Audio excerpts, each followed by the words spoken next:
Town Hall. What time? Yep. Bye-bye.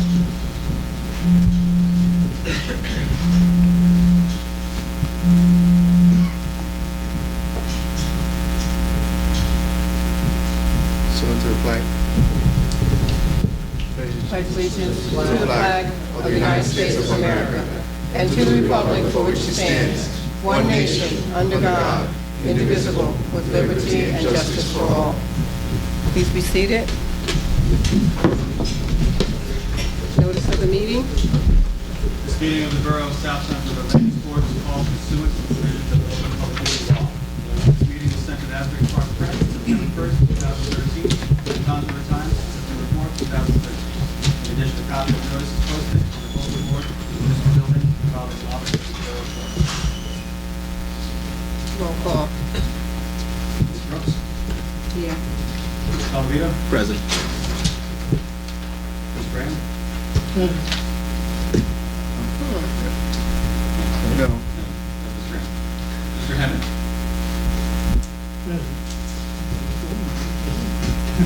Mr. Whalen? Here. Ms. Kearney? Here. Mr. Champagne? Present. Councilman Sykes? Here.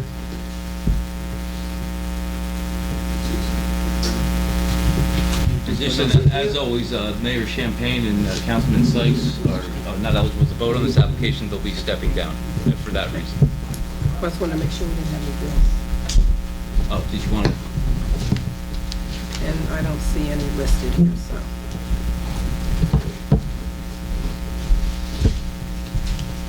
Okay, we're good.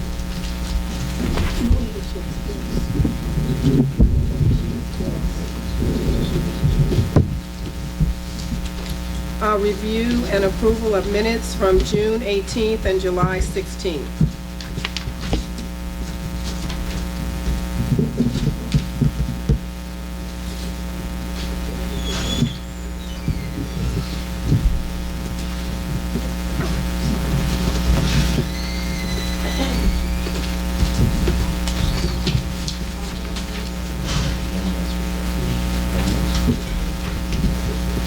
Oh, okay.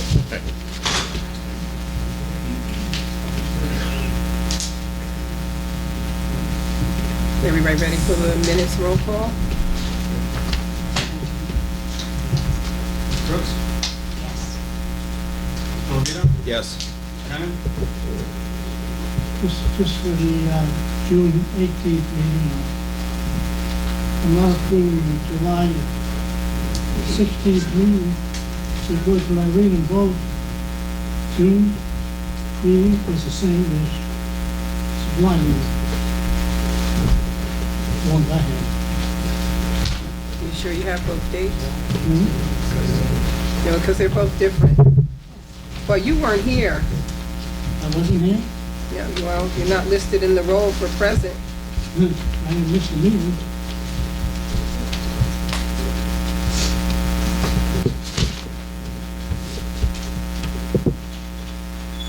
Right, it's not listed on there.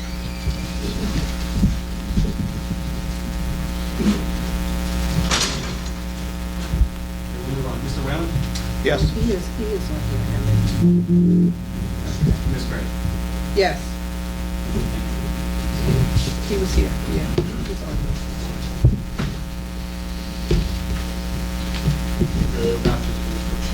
No vouchers, no. And I want the record to reflect I have not missed any meeting. No, you're on here, I just Okay. missed it.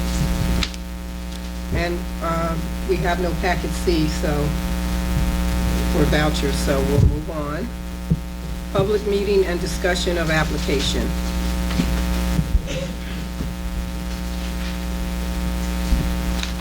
Good evening, Madam Chair, members of the board. I assume this is, you're calling the WAWA matter?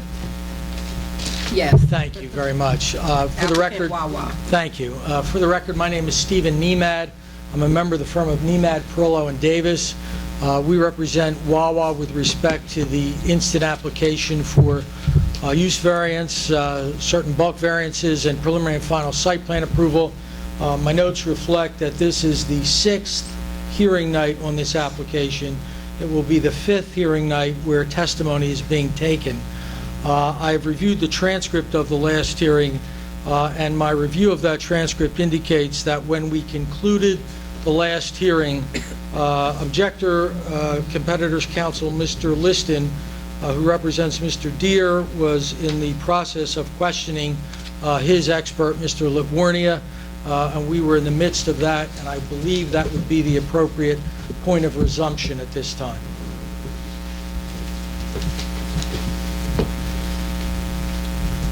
Madam Chair, I'm prepared to continue with Mr. Livornia, our traffic expert. Mr. Livornia, you're still under oath. Okay. Mr. Livornia, as part of your undertaking on behalf of the objector, did you review the traffic counts that were presented by the applicant in this case? Yes. And can you comment on those traffic counts and any problems that you may have found? I think we discussed the traffic counts a bit last time, where we said that the school had higher traffic counts on Dover Avenue at that 2:45 to 3:45 time frame, so that the counts to be looked at should include the school traffic, so that those traffic volumes were a little low. Okay, so what you're saying is that the traffic counts that were presented by the applicant didn't take into account school traffic? Correct. Okay. What about trip generation? Were there any problems with trip generation in the applicant's traffic? Well, there were two things with the trip generation. One item that we mentioned last time was the fact that the housing development in Berkeley Township, which was 84 single-family dwelling units, which produced 69 a.m. and 90 p.m. trips, or 895 24-hour trips, was in the vicinity and was not included in the background traffic. Okay, and you were here for the testimony of the applicant's traffic expert with regard to that, and the fact that he indicated that he didn't take those 84 units into account. Correct. In addition, the other item that was discussed and we started to go over was the table that we had shown that the AM and PM peak hour trips that were produced in the traffic report by the applicant were low. And we produced a table that we submitted to the board, and the board had asked us just to put in the population for the various municipalities.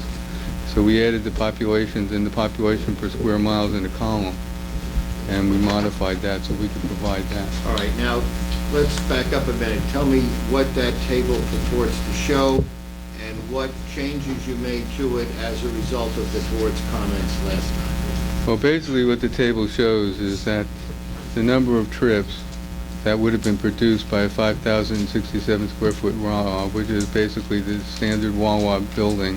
Okay, now what is that based on? Is that based on other existing WAWAs? Yes. That you've studied? They're all approximately the same size. Okay, and you have studied those? Yes, we have. Okay, and so these are numbers that you have generated, or you and your firm have generated for existing WAWAs as far as their traffic counts are concerned? Correct, except for two, the ones in Pennsylvania, which were counted by the Maryland Department of Transportation. Okay, all right. And now, at our last meeting, the board asked you to make an adjustment for population, size of municipality, density, et cetera. Did you do Well, that? yes, we added that, but to go further, one of the things that we showed in the table was the number of trips that would have been produced by using our average rates, the number of trips that were used by WAWA in WAWA's traffic study by Shropshire and another municipality, which was based on various counts that they said they provided, and KZA Associates numbers. And then the ITE numbers are followed. Basically what it shows is that the numbers from ITE are similar to the ones from KZA, which comes out to be about 220 trips in an AM peak hour. Now, About, let me interrupt you for a minute. KZA is the applicant's Correct. engineer? Applicant's traffic engineer? correct. Could you please, like some people can't hear, can't understand what you're saying. Let me just adjust the microphone. Kind of like coming over like a mumble. Yeah. Thank you. Thank you. Okay, so KCA is the applicant's traffic engineer. Correct. Okay. And their numbers showed, Well, their numbers showed approximately 220 AM peak hour trips versus what should be around 450 trips, now let me interrupt you. When you say should be, what is your should be based on? based on the counts at various WAWAs that we provided in the table above. Okay, and you recall, because you were here, that the applicant's traffic expert said they didn't do any actual counts at WAWA, is that correct? Correct, they used the IT numbers, which is verified in our table. Okay, and what's the ITE? The IT number is the ITE is the Institute of Transportation Engineers, which uses traffic counts based on actual counts in the field, and then it varies those with indices. So it would be number of trips per square foot, number of trips per pump, number of trips per dwelling unit, etc., Okay. depending on the land use. All right, now, you found that the applicant's and traffic engineer came in with counts that you believe are artificially low when compared with actual WAWA counts which you have produced. Is that correct? Correct. How off are they? How low are they? What percent? Their numbers are around 220 versus about 440, so they're about half in the AM peak hour. Okay. The PM peak hour is not that far off. There's maybe 100 low or so, but not that much. Okay, but the counts that you have produced and that you are going to introduce in this table in the AM peak hour are twice the counts that the applicant's engineer has produced. Is that correct? There's a big difference, yes. It's about that. Okay, and to what do you ascribe that difference? The fact that Wawa is a successful land use and it has a lot of traffic in the AM peak hour with people buying coffee, donuts, different things, gasoline, etc. Okay, now, you were asked by the board to make a comparison or an adjustment for the size of South Toms River as compared to some of the other municipalities where the Wawas which were counted are located. Is that correct? Correct. And can you tell us how you did that and what results? Well, we took the population from the 2010 U.S. Census Bureau, and basically South Toms River was the lowest population of any of the municipalities that we counted. It was around 3,684 people, and the other ones that we counted varied from about 12,000 to 50,000 to 60,000. So it's the smallest. Then when we looked at it in population per square mile, it was basically then became one of the highest, because there's more people here per square mile than there is in almost any other place we counted, except for one place in Pennsylvania, basically. Okay, so what you're saying is, when you applied the size of the municipality geographically to the number of people that live there, or live here under the 2010 census, Correct. South Toms River is more densely populated than any of the other municipalities in New Jersey, Correct. and is only exceeded by one in Pennsylvania. Well, two in Pennsylvania, one slightly, one slightly, and one about more than double, or almost triple. But all the ones in New Jersey, it was much higher density than the rest of the New Jersey ones. So Right, I was a little surprised that it was that dense. Okay, now when looking at, traffic and traffic studies, is the density of population a more important factor than the number of people? And if so, why? Well, I think they're both important. The density is important as well as the number of people is important. If you don't have a dense facility, a dense population, you can't get transit usage, you can't get as much use from facilities. So people want to have high traffic volumes on a roadway as well as high density of population for a store to be successful. So, of all of the municipalities in New Jersey that were included in your study, is it fair to say that South Toms River is the most densely populated? Correct. Although it doesn't have the most people, obviously. Correct. Okay. All right, now, can we mark that table?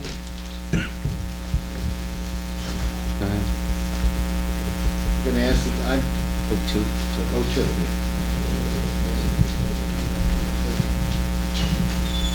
Excuse me, Madam Chair, I'll give may I Mr. ask you, Nemat a copy. is this provided at least 10 days in advance? I was gonna ask This is the you. first time I've ever seen it. The original table was provided at the last meeting, and the board asked us to make some population adjustments to it, and that's what this is. I understand that, but I thought the clear understanding was, No. the order, may I finish, Mr. Liston? Sure. The order from the chair was, from the board was, that all the documents would be provided at least 10 days in advance. Indeed, your other expert provided me with documents well in advance of the hearing, and this was not provided to me at least 10 days in advance of the hearing. So I would object to it being considered on that ground. Well, under the circumstances, Madam Chair, the municipal land use law requires the applicant to have his stuff in 10 days in advance, not us. We have tried to accommodate him, and I saw this chart for the first time today. So if he wants to adjourn this, or if he'll have the opportunity at the next meeting, because we're not going to finish tonight, I think that's a given, to cross-examine my expert on this table. It's the same table that was provided last time with the population adjustments that the board asked for. So we didn't get it either. the traffic numbers haven't changed. I understand that. But we didn't get that either. And we've had 60 days since the last meeting. But we didn't get that either, what you're talking about. So, No, I'm saying what's being referred to as objectors 02. Yeah, is we not- didn't get that. Are you giving us a copy, or? yes, yeah, I have copies for everybody. I have copies for everybody, but it's the same table that was referenced at the last meeting, and I believe passed out at the last meeting. But It's just that we have put the population numbers on at your request. Yes, I know. But you Okay. did say you would have it to us before the meeting. Well, I got it tonight. Okay? Well, maybe when he got it, but that's not the point. The point is, there was an obligation on the objector. That means Mr. Liston and his witness. There is no obligation under the municipal land use law. There is, that's the same saw that Mr. Liston has been saying all along. Unfortunately, the law of this case has been that the board entered a discovery order, in effect, saying if you're going to produce a document, it should be produced at least 10 days in advance to the board and to the applicants to speed the hearing process. There is no written discovery order that I'm aware of. Well, if we just cut to the chase, the chair did lay down a rule, a housekeeping rule, several meetings ago, that any information that was going to be submitted should be on file 10 days before the hearing. Well, this is the same information we gave you back in July. It's just that we have population numbers. If you want to eliminate the population numbers, it's the same information we gave you. The traffic numbers are the same. I believe I have a basis to keep this out, but in an effort to speed the process, I will allow this to be considered provided that I reserve the right to have Mr. Mornia come back at the next hearing if I do not complete my cross-examinations. Of course. Do you agree with that? I do, and I don't think he's even going to start his cross-examination this evening because we have to finish all of our witnesses. That may be true, but to the extent you need to call him back, you'll call him back. Okay, this has been March 02? But just hand it to the secretary, and he'll take care of it.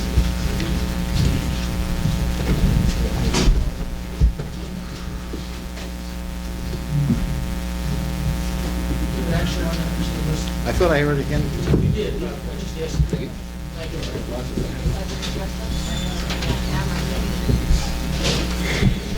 Yes. Sure. Anybody else want a copy? Oh, okay. We do need copies for the absent. Yes.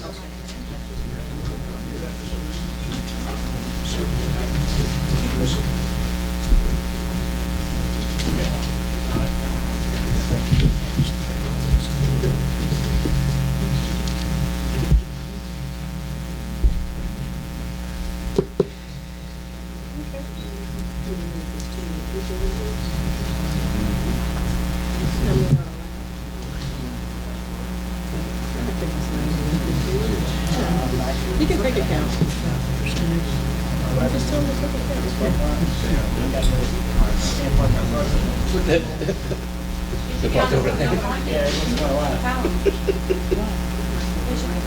his car's parked in the police parking lot. You lock someone up, they will place a park so they can process people.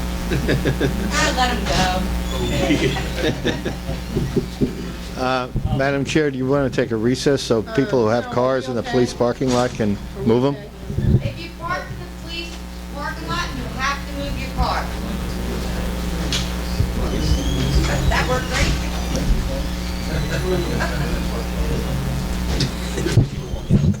You know, Okay, continue, Mr. Liston. okay. All right, quiet, please.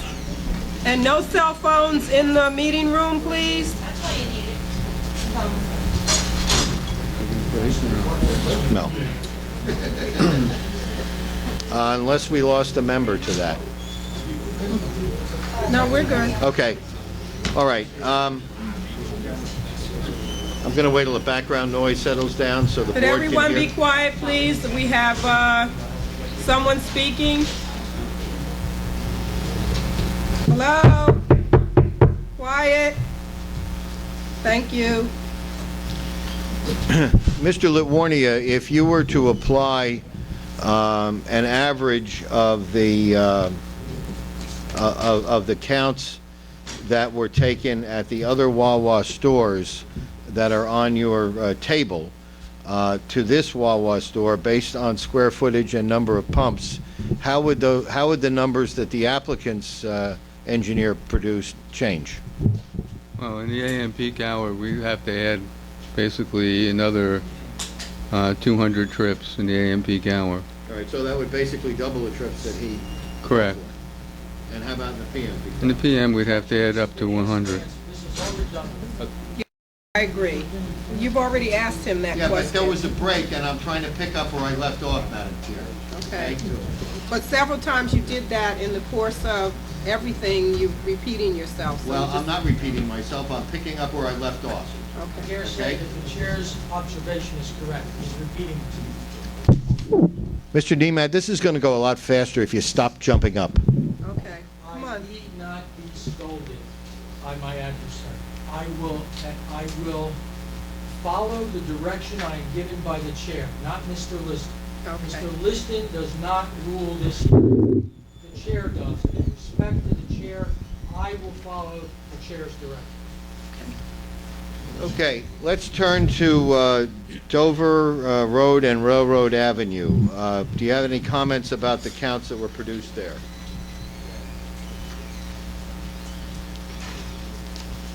Well, And when I say counts, I mean the counts produced by the applicant's engineer, traffic engineer.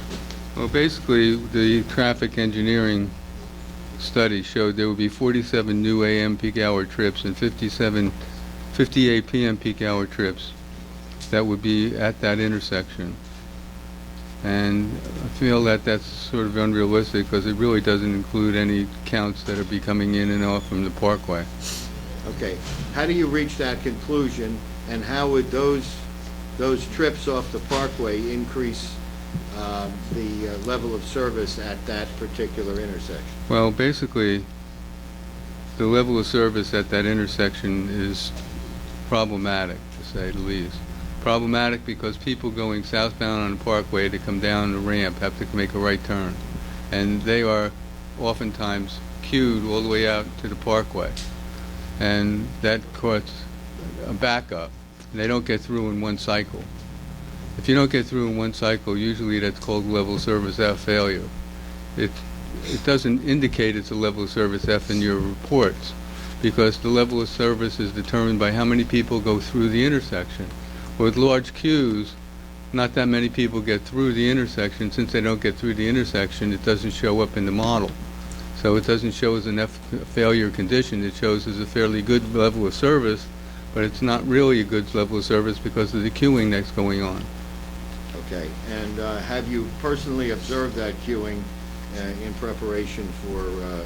Yes, I this have, and I've seen it back up more than once myself when I wanted to take that exit, as well as having come to some of the meetings in that direction, and it backs up all the way onto the parkway, on the parkway ramps. Okay, so what you're suggesting is then that the model that was used by the applicant's traffic engineer doesn't really show the true level of service that exists at that intersection. Correct. Basically,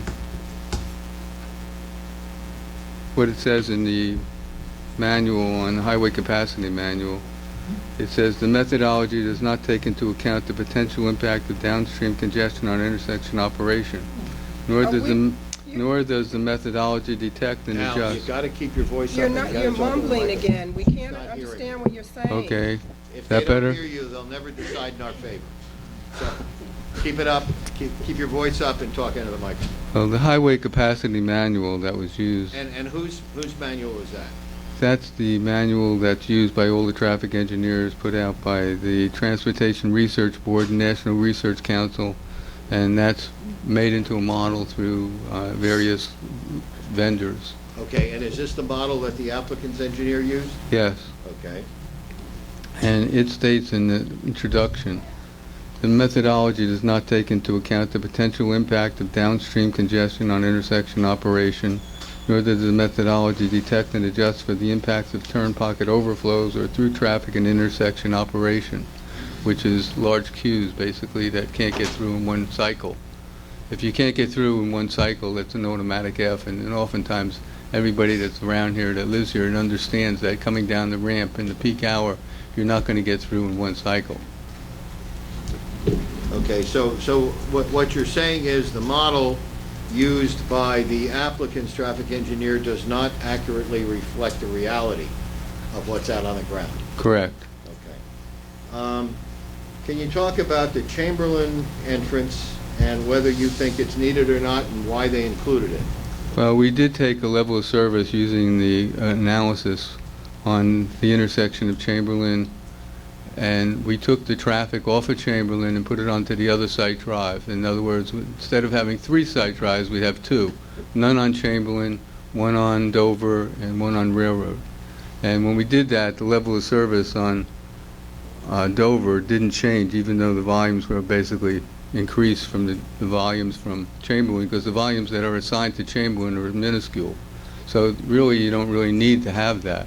The level of service on Chamberlain is around the level of service C to E to D, in that range. It depends on what time frame and which left or right turn movement.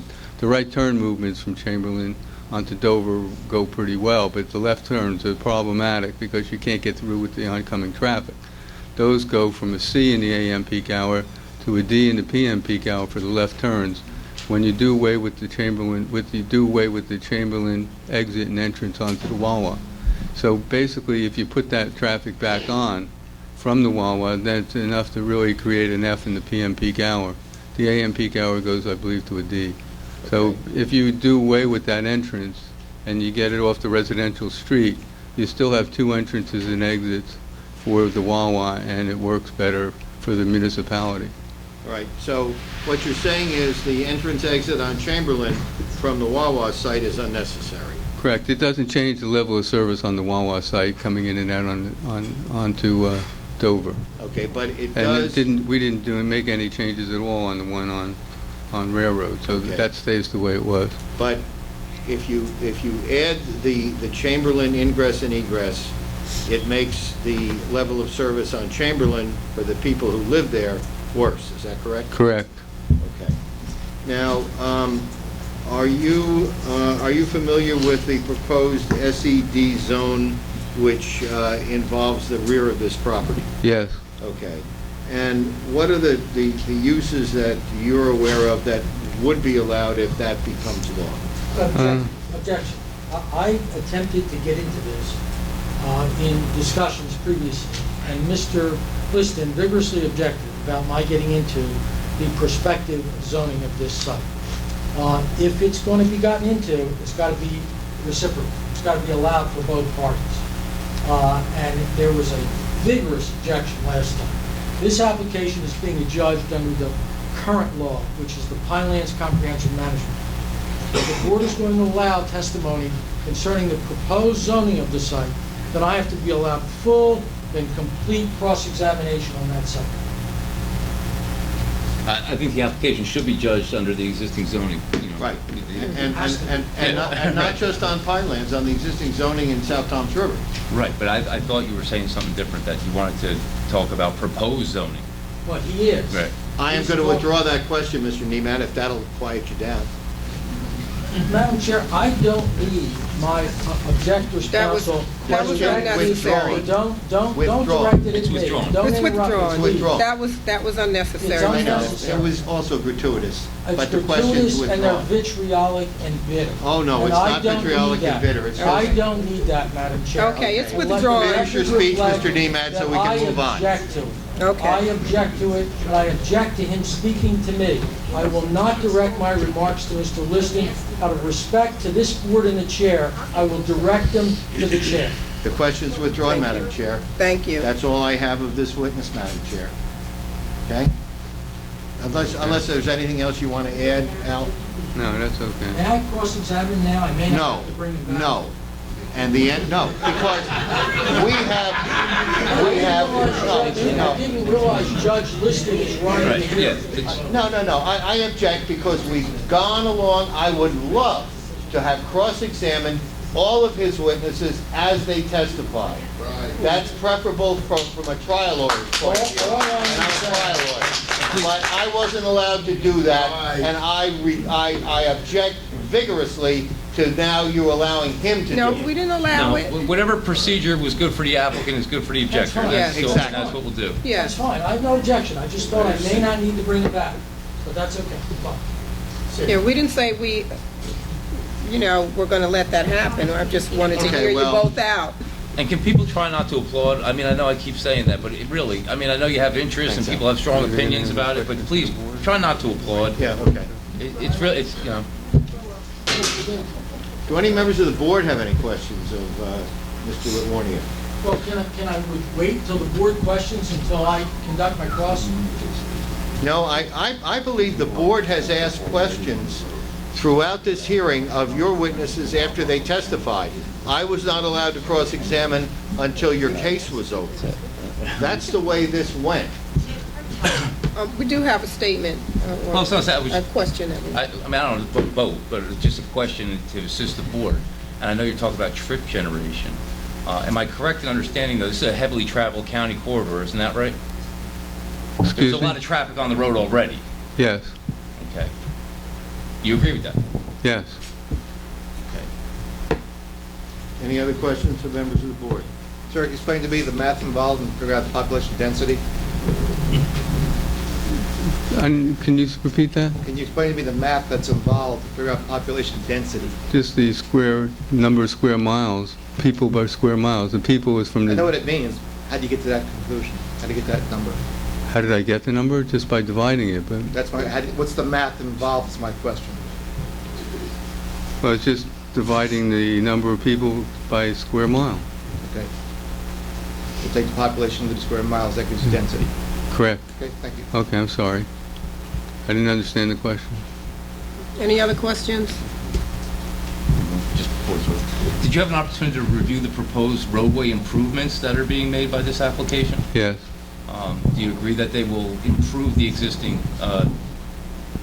condition in terms of cars turning left and right into sites along that Dover Road? not completely, and one of the reasons is because the site improvements were based on lower volumes than I believe are going to occur. So that requires longer queuing. And you have longer queuing that blocks the driveway movements in the opposite direction. And when you put in center left turn lanes, which is what's required in this area, and that is proposed in that area, what you have to do is make sure there's no driveways that are opposing to each other, and that you have closing of driveways and modification of driveway openings on both sides of the street. Because we've done that type of thing in the other municipalities. And we've had to modify turning movements to make it safer, so you don't have opposing left turns in the same driveway, in the same spots. And you have to make those changes and modifications, and they're not all part of this process yet. Any other questions from Mr. Litwarnia? When you were talking about Chamberlain, you were saying that entrance way was not necessary? It doesn't show as needed. There's only a few trips that are that are actually going to use it, and those trips will mess up the residential flow on the street. And if you take that driveway on Chamberlain and close it, the levels of service at the intersection of the Wawa Drive and Dover do not change. They stay around C's and B's. So they're not a bad level of service. They don't change no matter what they were. They stay the same. I ought to look up exactly what they were. Imagine some entrances are for convenience, you know, not that it has to have a count or anything or a specific number, but sometimes it's just for convenience. Is that correct? Sometimes it's a convenience, yes. What is the downside of that? How does that create a further problem on Chamberlain? Well, the downside is you're mixing commercial traffic with residential traffic, and sometimes you'll have vehicles that are commercial vehicles exiting that way, depending on how to get in and out of the site. And when you say commercial vehicles, you mean fuel trucks or the other trucks that'll be servicing Wawa? Could be fuel trucks, could be landscapers with pulling trailers behind them. It could be other people that are pulling boats or other vehicles. So you have different types of commercial as well as other larger scale vehicles going on to Chamberlain, and Chamberlain has a level of service that's not really good for left turns right now. I guess it's like an E. So a few more vehicles trying to make a left turn out of Chamberlain will create a level of service F on Chamberlain. And that's the worst level of service, is that correct? Correct. Okay, so that is going to adversely impact the residential owners along Chamberlain who use Chamberlain as access to Dover Road. Correct, and since it doesn't change the level of service on the exit drive onto Dover, it doesn't make any sense to add another driveway that doesn't really do anything, and it goes into a residential area. So what you're saying is it doesn't help Wawa, but it hurts the residents of South Toms River along Chamberlain. Madam Chair, Correct. I don't object. These questions are so leading. I recognize rules of evidence don't apply. When we don't have Mr. Lagunia testifying, we have Mr. Liston testifying. I'm objecting they're flagrantly leading. Okay, I'll withdraw that question. I'll ask one more question. For the purposes of the level of service for the residents that use Chamberlain to get to Dover Road, would they be better off with or without this Wawa entrance on Chamberlain from a traffic standpoint? From a traffic standpoint, the extra drive onto Chamberlain would not be required, one, and it would not change the level of service of the existing drive onto Dover. Well, when you say the existing drive, you mean the existing proposed drive. Out of Wawa onto Dover. Correct, the one that's proposed. What would it do to the people on Chamberlain? It would. She's been asked and answered. Well, I'm trying. Let me finish the answer to the first question. Oh, I know. There's an objection pending. We have a ruling objection pending. What was the... Wait a minute. You have to wait till we finish. You have asked that question a number of times. Yeah, I know, and then I was objected to by Mr. Niemann. He claimed I was leading, so I withdrew that question, asked a non-leading question, which basically is, are the people who use Chamberlain to get to Dover better off, traffic-wise, with or without the Wawa access for ingress and egress onto Chamberlain? He said without. That's what I thought he said.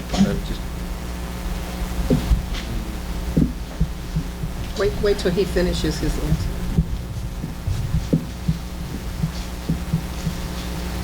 That's why I brought it up, because it wasn't clear what he said before. That's why I asked the question in a different way after Mr. Niemann objected.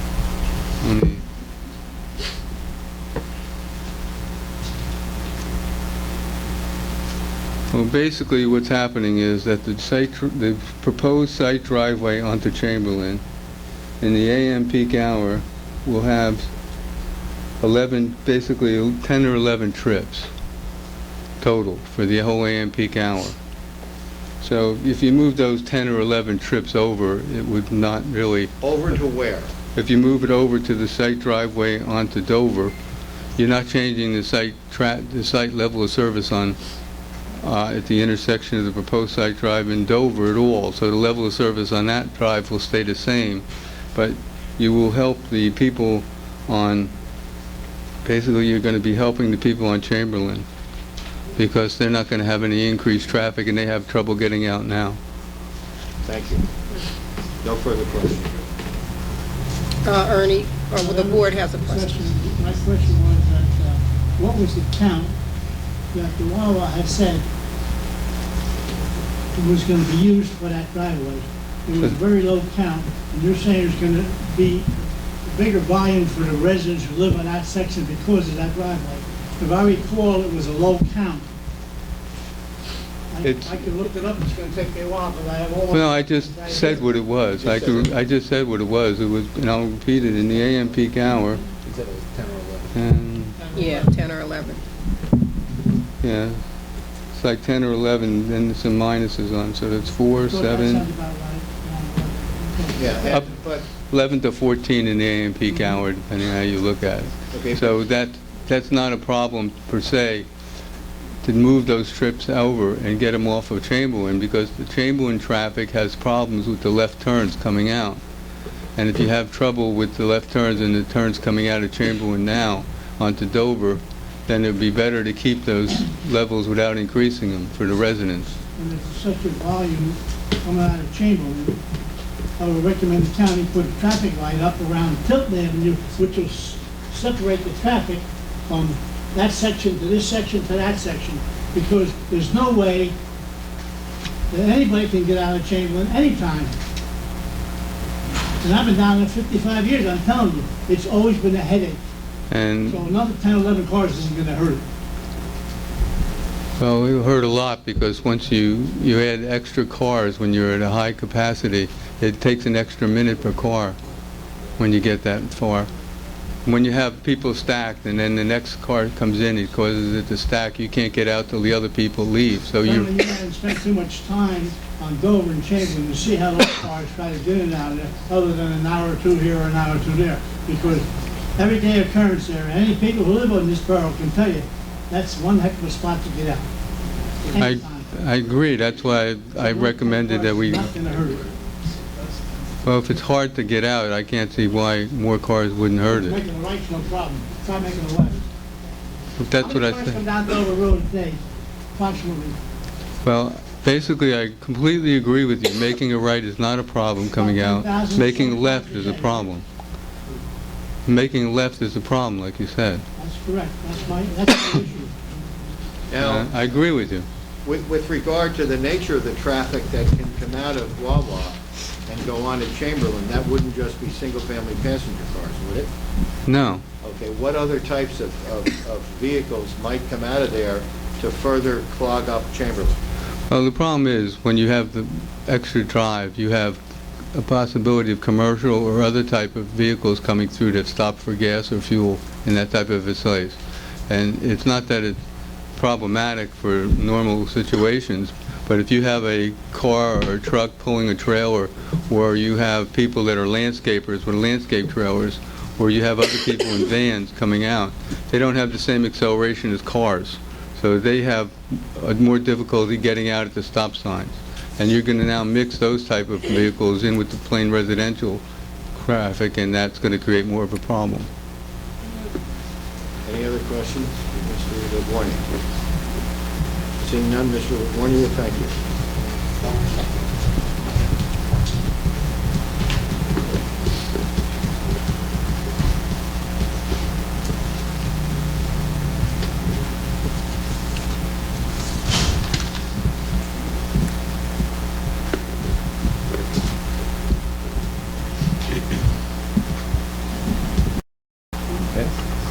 Calling next witness. Charles Witzak.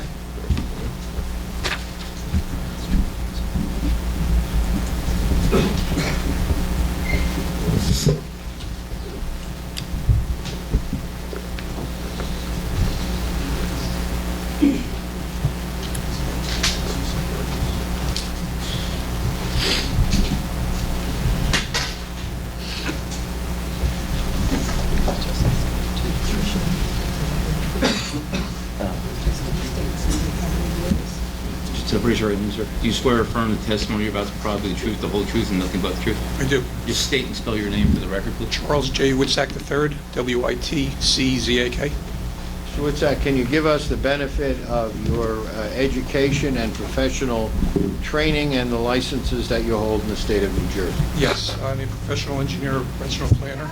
You have to get close to the Sorry. mic. I'm a professional engineer and planner in the state of New Jersey. I am also a certified municipal building inspector. I am a certified municipal engineer. I hold licenses in engineering in several other states, including Pennsylvania, New Jersey, Delaware, Florida. I'm a professional land surveyor in Pennsylvania, and I'm also a LEED accredited professional. Now, Do you have a card you can give I to do, the yes. secretary? When you get a chance. You can Okay. do it. I'll get you one. okay, Mr. Witzak, at my request, have you done an analysis of the application of WAWA here in Southtown, Jersey? Excuse me, may I ask where he's, what type of, what field he's proffering him as an expert? Both in engineering and planning. I'd like to ask some questions on his Go ahead. qualifications, as Mr. Liston was permitted to do in my witnesses. Yes. Thank you. Mr. Witzak, sir, with whom are you affiliated? I am president of Witzak Engineering. And that's your own? It is. Okay. And can you tell me, sir, how long have you been a licensed professional engineer? Since 1989, as planner as well. Okay. And your planner's license, did you obtain that by taking a test, a planning test? Could you explain what you mean by that? Yeah. Did you take that by examination? Did you get that license by taking an examination? I took an examination at the time of my professional engineer's license that contained information that was suitable to the planner's board, so that was the test that I took. All right, so you took the test to become a licensed professional engineer? And planner, and planners, yes, at that time. All right, but today, planners have to be independently licensed by test, isn't that correct?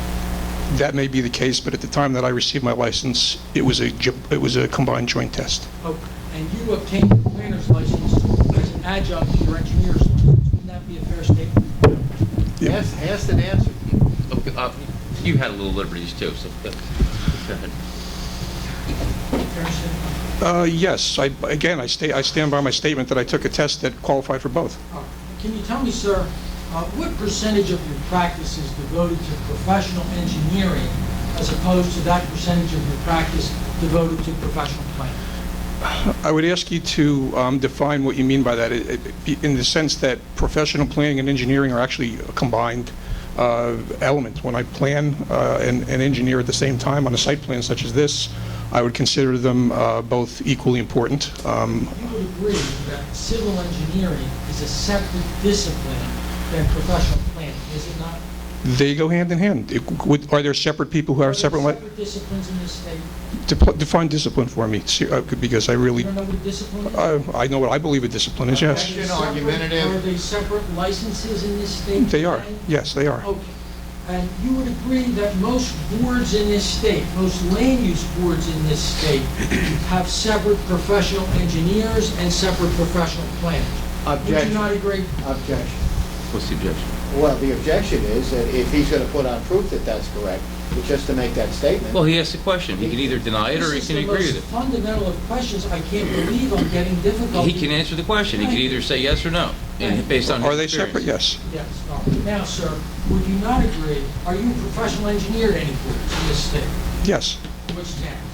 Oh, no, I'm not employed by any municipality, so no, I am not. Are you a professional planner to any boards or municipalities in this state? I am not. I'm strictly private practice. Okay. Have you ever been a professional engineer to any municipalities or boards in this state? I have not been specifically named myself, no. Okay. Have you ever been a professional planner to any boards or municipalities in this state? No. Okay. Have you prepared site plans for clients? I have, yes. Okay. And when you prepare those site plans, you prepare them under your professional engineer's license. Isn't that correct? As it's appropriate to the submission, yes. Okay. And can you tell me, sir, how much of your practice is devoted to preparing site plans and subdivision plans as a licensed professional engineer? What percent? I would say it's 75% engineering, 25% planning. Okay, we finally get to the end. Thank you very much. I conclude my plug. I would ask that his professional credentials be accepted by the board. No objection. Mr. Witzak, in preparing for your testimony tonight, did you do a completeness evaluation Yes, I did. of the application that has been put before this board by WAWA? I did that, yes. Okay. And did you find any completeness deficiencies in the application? Yes. Okay. Can you tell us what they are? I'm going to object, Madam Chair. Completeness is not an issue for the board at this juncture. The application was deemed complete long ago. A relevant area of inquiry is not the completeness of the application. Boards deem applications complete either administratively or by full board action. In this case, it was deemed administratively complete, and that is not an issue before the board's concerned right now. All right. Let me rephrase the question. Are there aspects of the application that, in your professional opinion, regardless of whether it's been declared complete by the municipality or not, raise questions as to whether it is in fact a complete application? Yes, when reading through your ordinance, there were several areas that, when looking for the information that would apply to this particular application. Excuse me, I renew the objection. Yeah, I got to agree that the board already deemed the application complete. If you want to ask a separate question about, does this gentleman have an opinion as to whether or not there's any information that the board needs, separate from completeness, to make an ultimate determination? I mean, because it's been deemed complete. I understand that, and I thought I asked that question, but is there any information that you feel, despite the fact that it has been declared complete, that is lacking in your professional opinion? Yes, I do believe so. Okay, can you walk us through that, please? Certainly, and I'll refer to the ordinance section so we can kind of keep track. But if I can, sir, Yes. I think you're going to refer to the ordinance on completeness. I'm going to refer to issues that, when looking through the application and looking through what would be required to make a comprehensive decision, I saw no evidence of the information provided. Well, I'm going to object unless he's referring to the checklist ordinance. As you know, Mr. Elwood, the board may only deem an application incomplete if it fails to provide information on a checklist adopted by ordinance. Right. Okay, and unless this witness is referring to the checklist ordinance, I am going to object to it. It just happens to be his desire as to what should be on the checklist ordinance. I object to it. It has to be confined to the checklist ordinance that this committee has adopted. Is that what your comments are confined to, Mr. Witzak? I can't say at this moment in time that each one of the items have a specific checklist. When going through an ordinance to design a project, to review a project, anything of that nature, there are requirements that are above the checklist in some cases. Checklist requirements are generally very specific items. They deal with plans, they deal with plan sizes, they deal with north arrows and things of that nature. There's also other information that would not necessarily fit into a checklist box. That's where I felt that there needed to be some discussion. I renew my objection, Madam Chair. Well, then, let's go through section by section, and if he has an objection, section by section. If you can cite the first section that you feel there may not be adequate information. Yes, section 26-5.2A states that, and this is coming from the Pinelands Area Requirements, Article 5 of your ordinance, prior to submission of any application for approval, the applicant shall file a duplicate copy of the application with the Pinelands Commission. In checking with the Pinelands at the time that the plans were submitted and during this hearing process, there is no proof that there was an identical set sent to the Pinelands. Okay, let me just say something, though. Right, let me just say something. Even assuming that's true, okay? Let's assume the applicant didn't send a copy of the application to Pinelands. How is this board hampered in its decision-making by the fact that Pinelands didn't get a copy of the application? I'm not sure because I didn't write the ordinance. I only speak to what the ordinance says. I'm just saying, you're a planner, you're an engineer, you're a professional. Yes. I'm asking you, how was this board hindered in its decision-making process because Pinelands didn't get a copy of the application? If the application was different than the one that the Pinelands received, which is, in fact, I couldn't talk about later if you get to that point, they would not have the same information available to you. If they saw things there that they were not approved, that they did not find consistent with their regulations. What I'm asking is, this board has a quantum of information before it. The application's filed by the applicant, okay? And you're saying maybe they didn't copy Pinelands. How does that affect this board in terms of reviewing and analyzing and digesting the information that is before it? Well, according to the records, there are different versions of the plan that were submitted to this board than what was approved by the Pinelands. Ultimately, our review. It's going to go to Pinelands anyway. But Exactly right. Ultimately, whatever decision this board makes is going to be reviewed by the Pinelands Commission. So that's a moot issue. Number two, the jurisdictional requirements for notice have been addressed. We've been through that. We've noticed not once, but multiple times in this case. 4 times I've noticed since these hearings commenced. So I object to that. It's no moment. Okay, well, he can. Let me move on. Section 26-5.10B7 provides that a plot or plan showing all locations of all boundaries of the subject property. Has that been complied with? It has not. And why do you say that? The plans that were submitted to the board show and concentrate on the lease area. This is obviously, as you've heard in many different testimonies throughout the board, that this is a large 21.6 acre site. You're basically seeing 4 acres of it. That's the WAWA construction area, and that is a necessary item to make a full and comprehensive decision regarding the property itself. Okay. Section 26-5.10 supplemental information requirements.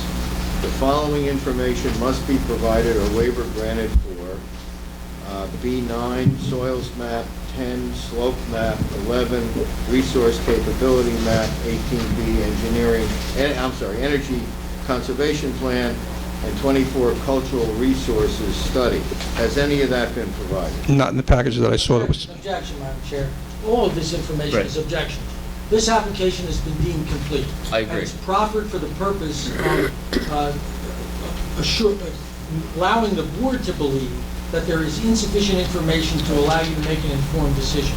Your own engineer has reviewed this not only once, but on multiple occasions. If I could ask our engineer, I mean, your office did deem this complete? We did. I know you did. As per your checklist. Right, as per your checklist. And to the extent, I don't mean to speak for you, but to the extent there's items technically on the checklist that were not submitted, you deemed it complete. The inference I'm drawing is a waiver is appropriate as to those items. No, actually, based on your 5-detail checklist, they have submitted everything. Oh, okay, so you're saying waivers aren't even required? Submission Not in this waivers? application, because some of the items that they're discussing now are currently not items on your checklist. So your Okay. ordinance and your checklist don't always run the same, and it has to be in this community, they're not, based on the items speaking of, but I have to review it based off of your checklist. Okay. So that is where our office is. I should also add that they're not relevant because what he's referring to is items for a preliminary site plan, minor site plan, and the other one is for, what was it? Preliminary major subdivision. Okay. Neither one of those are applicable to this application in any.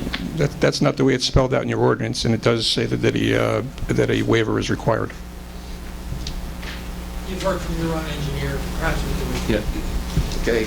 With regard to wetlands, Mr. Witzak, there is a specific prohibition against development in wetlands as specifically authorized by law. Is that correct? That's correct. Okay. And how old is the wetlands documentation that has been provided with this application? The last wetlands information that I saw for this particular application had dates in the year of 2004. Okay, so that's like 9 years ago. Yes. Okay. And was there an LOI issued? If there was, the LOI would have only lasted 5 years. If the last activity was in 2004, that means in 2009 it would have been expired. Therefore, there could have been changes on the site there, that need to be evaluated from the standpoint of development. Okay. With regard to threatened and endangered plants and animals. That is addressed in 26-5.11B1, is that correct? That's correct. Okay. And has an environmental report been submitted with regard to this application? Objection, this is a checklist item. If it's on the checklist and we haven't submitted it for your engineer's determination, then it's relevant. But if it's not on the checklist, it's immaterial and irrelevant. I would disagree with that if it's so old that it's not current. And You're saying the wetlands information? no, I'm talking about threatened and endangered species, plants and animals. It's not on part, it's not a portion of your checklist. Okay. All right. And actually, it's under Pineland's jurisdiction, so they did, I believe, they go with the Pineland. Of course we Why not did. follow that? I mean, There was look, testimony about that. Certificate of Yeah. completeness from Pinelands, it's the most restrictive environmental agency, one of the most restrictive environmental agencies in the country. I mean, please. So one was completed, but not required by your board. We've submitted it to Pinelands. And there was testimony about that. Correct. Yep. Let me just ask my witness one question. From your study, what is the age of the environmental report for this site? It's from 2004 as well, so it's over 9 years old. Okay. All right.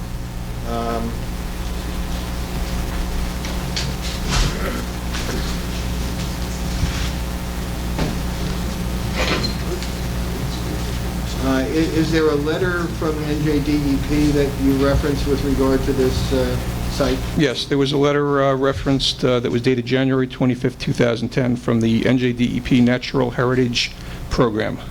Okay. And can you tell us how that impacts this particular project? It basically indicated that there were a number of threatened and endangered species within 1/4 mile of Lot 1.03, which is adjacent to the project. I object to this testimony. It's not What relevant. testimony? We have an agency specifically charged with the responsibility of looking into that, the Pinelands Pinelands. Commission and the DEP.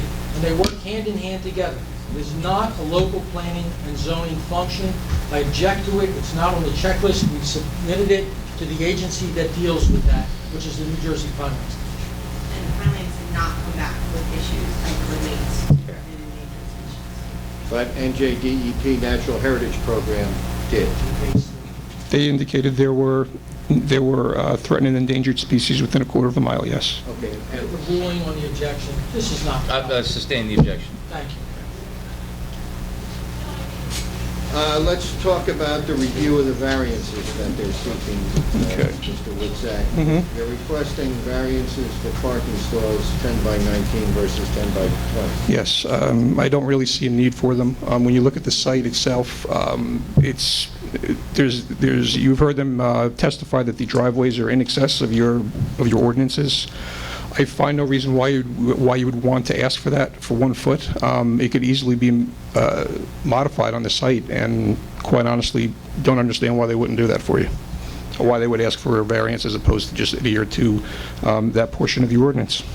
And if they were to adhere to that portion of the ordinance, it could potentially result in a reduction of impervious coverage. Is that correct? It would, yes. Okay. Now, talk about the number of spaces that are required and the number that are provided. When you look at your ordinance for this particular project, as also contained on the applicant's drawings, the parking spaces required for this site would be 26, as opposed to 49 that they have noted as provided. And with regard to the total number of spaces on the site, can you indicate if that can be increased by, if you were to count spaces at the pumps? Well, there's also been testimony that have been provided to you to indicate that this is one use, which would seem to lead to the fact that everything was all under one blanket approval. You have fuel islands that provide 16 spaces for parking while someone is fueling. There's been testimony that people will leave their cars and head into the building. So if you were to even take that into consideration, now you're talking about 65 spaces, which provides a ratio of 1 space per 78 square feet, which is far in excess of your requirement. Obviously increases impervious on the project, and really basically is contradictory to the majority of the planning and and design that you'll see for this town and other surrounding. Okay, and do you recall the testimony that was given, I think, by the representative of WAWA when I asked him if you had if you were restricted to providing only the 26 spaces that are required, would you build this project? His answer was no. Is that correct? That's correct. Why would he have said That's not that? expert testimony. Would some other witness testify? Okay. No, I am just referring to that testimony. Now I'm going to ask Mr. Witzak to comment on it. Why would that be so? Why wouldn't you want to build to the ordinance requirements? What advantage would WAWA obtain by adding spaces and adding impervious? Well, they would gain a competitive advantage in the area based on the fact that they have more spaces available for people to park. The other uses that currently exist along Dover Road in that particular area, we took a look at those relative to the size of the building approximately, as well as the spaces that were provided on the sites. There's an existing retail center on the north side of Dover, immediately to the west of the site.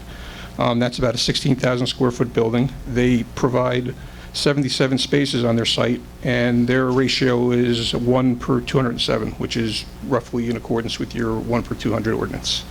There's a 7-Eleven on the opposite side of the street, 3,000 square foot building approximately with 4 spaces. They are at a ratio of 1 per 214 spaces. So they, again, adhere generally to the ordinance as it stands. There's another site immediately adjacent to the 7-Eleven, 11,000 square feet plus or minus. They provide 28 spaces, and their ratio is 1 space per 392 square feet. So they have even less. They're going in the opposite direction from that standpoint. And what is the ratio that 7-Eleven has with its overparking? You're talking about the WAWA. I'm sorry, the WAWA. If you include the fuel islands, which apparently they feel is a consistent use with the others, it's 1 per 78 square feet. Let me say, but why would you consider the fuel islands a parking spot? Well, they've made many references to the fact that it's a single use. If it's not a single use, then it could be separated out. But if it's going to be under one. When you get gas, you got to have your car there, right? But you could also get out. You could also get out and buy groceries or buy their product inside, which frees up other spaces for other people that may not want to buy gas at that point in time. It's a parking space from a standpoint of being able to service someone that uses the facility. And how do you know people do that? How do you know they pull up to get gas and go in and buy groceries? Because they testified that they do. I don't recall that. I do. I do. I recall it. There was testimony about, fill it up, I'm going in to get a cup of coffee. All right. I don't know that they were shopping for groceries. I asked the board to draw on its own recollection. Right. Okay. Now, if the parking spaces were reduced and the driveways were reduced, would that have an impact on how they move fuel trucks through the site? It would. It would be more difficult. Right now, the plans that were submitted to you show that the fuel trucks are required to move through the driveways that are proposed from Chamberlain and Railroad. So it would certainly have an impact on that, yes. Okay. And what is planned for the remaining area of the track? At this point in time, we don't know. I believe that that's a very important aspect of this application. You have 2 driveways that I just mentioned that are being proposed from each of Chamberlain and Railroad Avenue. They're designed in accordance with the size of municipal streets. So there's obviously some intent. It's a lot of pavement to build. There's a lot of cost associated with it. It's not something that someone would do just for the sake of having done it. You can see from the configuration that it's also providing dead ends at each that would lead to the back of the site. From a planning standpoint and a design standpoint, you would figure out what that would be before you would make that commitment to build that. So, I believe there's a lot of question here as to what's going to happen in the back of that site. Okay.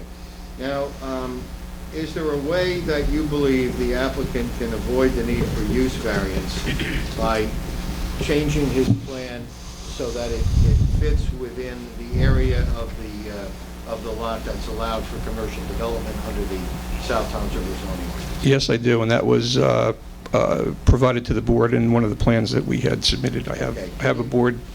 If I could use their easel, I would ask for permission, otherwise, yeah, I do. I don't want to set it up if I don't have to. I'll say, All right. only if they agree. All right, so I guess not. if you bring that plan up.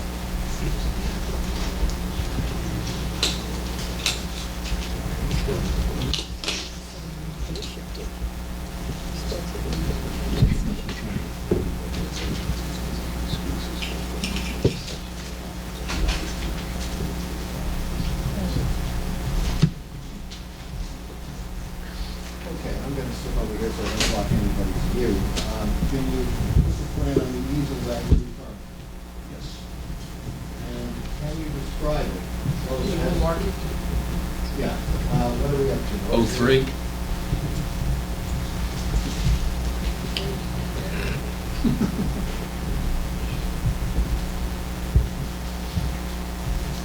Okay.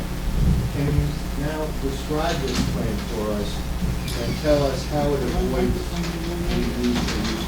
Yes, the plan is entitled Concept Layout Plan, Convenience Store / Service Station, and it's dated 6/13/13.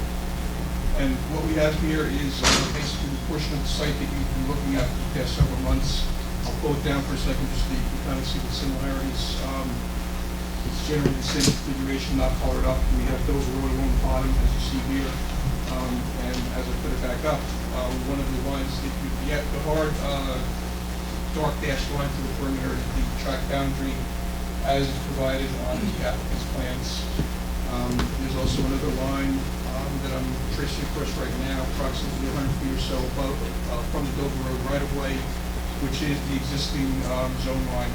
We have in your zoning maps, the area top of the plan is the R10 zone, the area to the below is the HB zone. So what have you shown here obvious to me that the convenience store and the pumps have been reversed? Yes, what we've done is we've taken the information that was provided on the WAWA application, same size building, we've used the same fuel tank setup, we've used the same tank sizes and quantity, and we've basically said what can we do in order to try to keep this in the HP zone so it lines up where it belongs. So what you see here to the right of the drawing is the proposed convenience store, which will be built into the WAWA footprint. That's 5,064 square feet. You also have the fuel canopy to the left of the plan. You have tanks in front. All setbacks, all bulk requirements, with the exception of front setback, were able to achieve. We also provided the required number of parking spaces for the site, 26 for the convenience store, and actually there were several more for the gas station use itself. So we were able to provide a layout that generally conformed to your ordinance with the exception of the front setback while staying in the HB zone. Now, with regard to the plan, are there aspects of this plan that go over into the residential? Yes, there are. And what are they? There are stormwater basin would be in on the residential portion, and there is a driveway which allows for circulation around the back of the convenience store as well as the fuel canopy. And there are provisions in the ordinance that allow for improvements to be provided on adjacent residential properties in order to serve commercial uses in the zone and in the ones as well. So that's consistent with your... It is. Okay. But what you don't show here, and what doesn't exist on this plan, are access to Chamberlain Road. That's correct. What was the question? What you don't show on this plan... Because when you're turning that way, we can't hear you over here. I understand. What you don't show on this plan are any access to Railroad or Chamberlain, is that correct? That's correct. All access is from building with. Okay, and what's the reason for that? It's because basically there is an access allowed into the residential zone. It's not customarily done, and it's also to adhere to the some of the other requirements or the desires of the master plan. Okay. So as a result of what you've shown us here, do you feel there's any extraordinary or exceptional situation uniquely affecting this piece of property to warrant a use variance? I do not. I believe we provide project as it was submitted to you, as large as it was, without even scaling down, but obviously the building is still meeting the business requirements. Okay. Now, you were here, and I think we can go back over there so we can use the microphone. Please for a while. You were here when Mr. Renkamp testified on behalf of the applicant's project, is that correct? Yes, I was. Okay. And have you had an opportunity to reflect on and review his testimony? I have, yes. Okay. And can you tell us if you have any differences of opinion as a planner with regard to what he opined with regard to this site? I do. I guess the first would be the representation of how the Pinelands Commission views these applications and how I believe that it was presented that it was related to you. My impression of the testimony was that there really isn't a need for this board to review it because the Pinelands is taking care of it. And my understanding of the Pinelands, my experience with the Pinelands is that they are generally a regulatory board. They are concerned with environmental issues. They don't deal with site issues regarding driveway. They don't deal with traffic in the sense of how congested your roads may become. They deal in traffic as it would relate to air pollution. They would do a study related to that, but they would not look at it from that standpoint. So there's, by obtaining an approval from the Pinelands, it would be similar to obtaining a stream encroachment approval from the DEP in the sense that you've met their policy requirements, and now there's also a requirement to meet the local municipal requirements. Okay. Are uses in the comprehensive management plan, are they specific? Do they talk about gas stations or? They do not, because they're generally related to environmental issues. They speak of uses such as recreation, forest, wetlands management, and agriculture. Okay.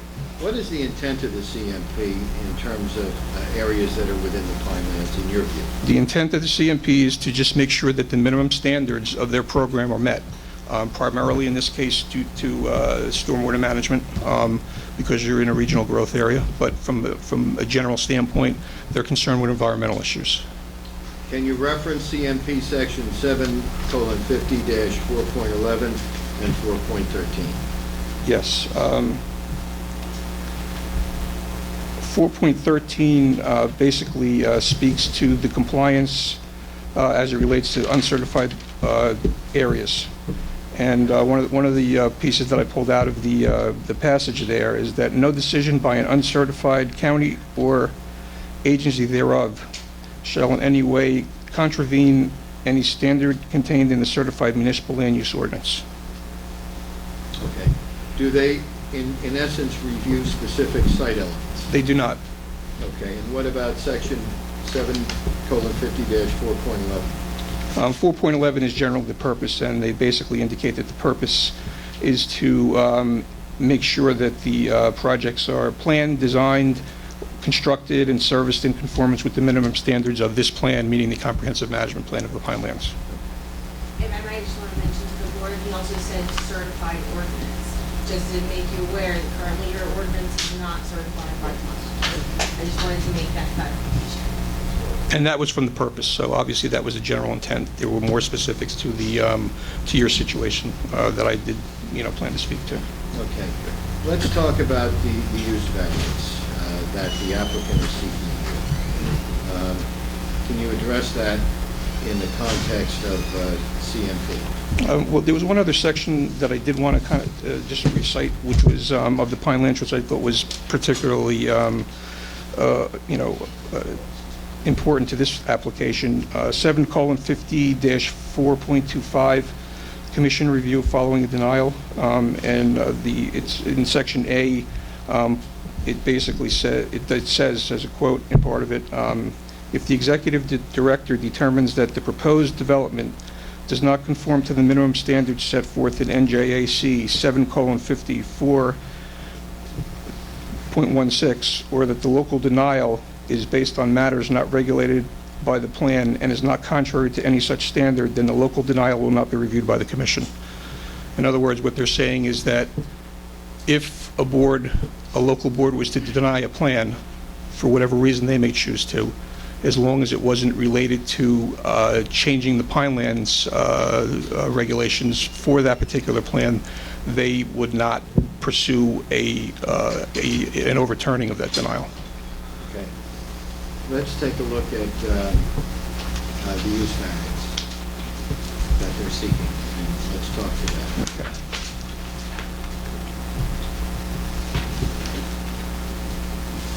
Okay. There were several special reasons that were noted by the planner. One special reason was implementing state policies, and I believe that he indicated that by conforming with the Pinelands Management Plan would be implementing the policy. I don't believe that applies in this particular case. I understand the reference to that, which is generally upheld with something along the lines of affordable housing.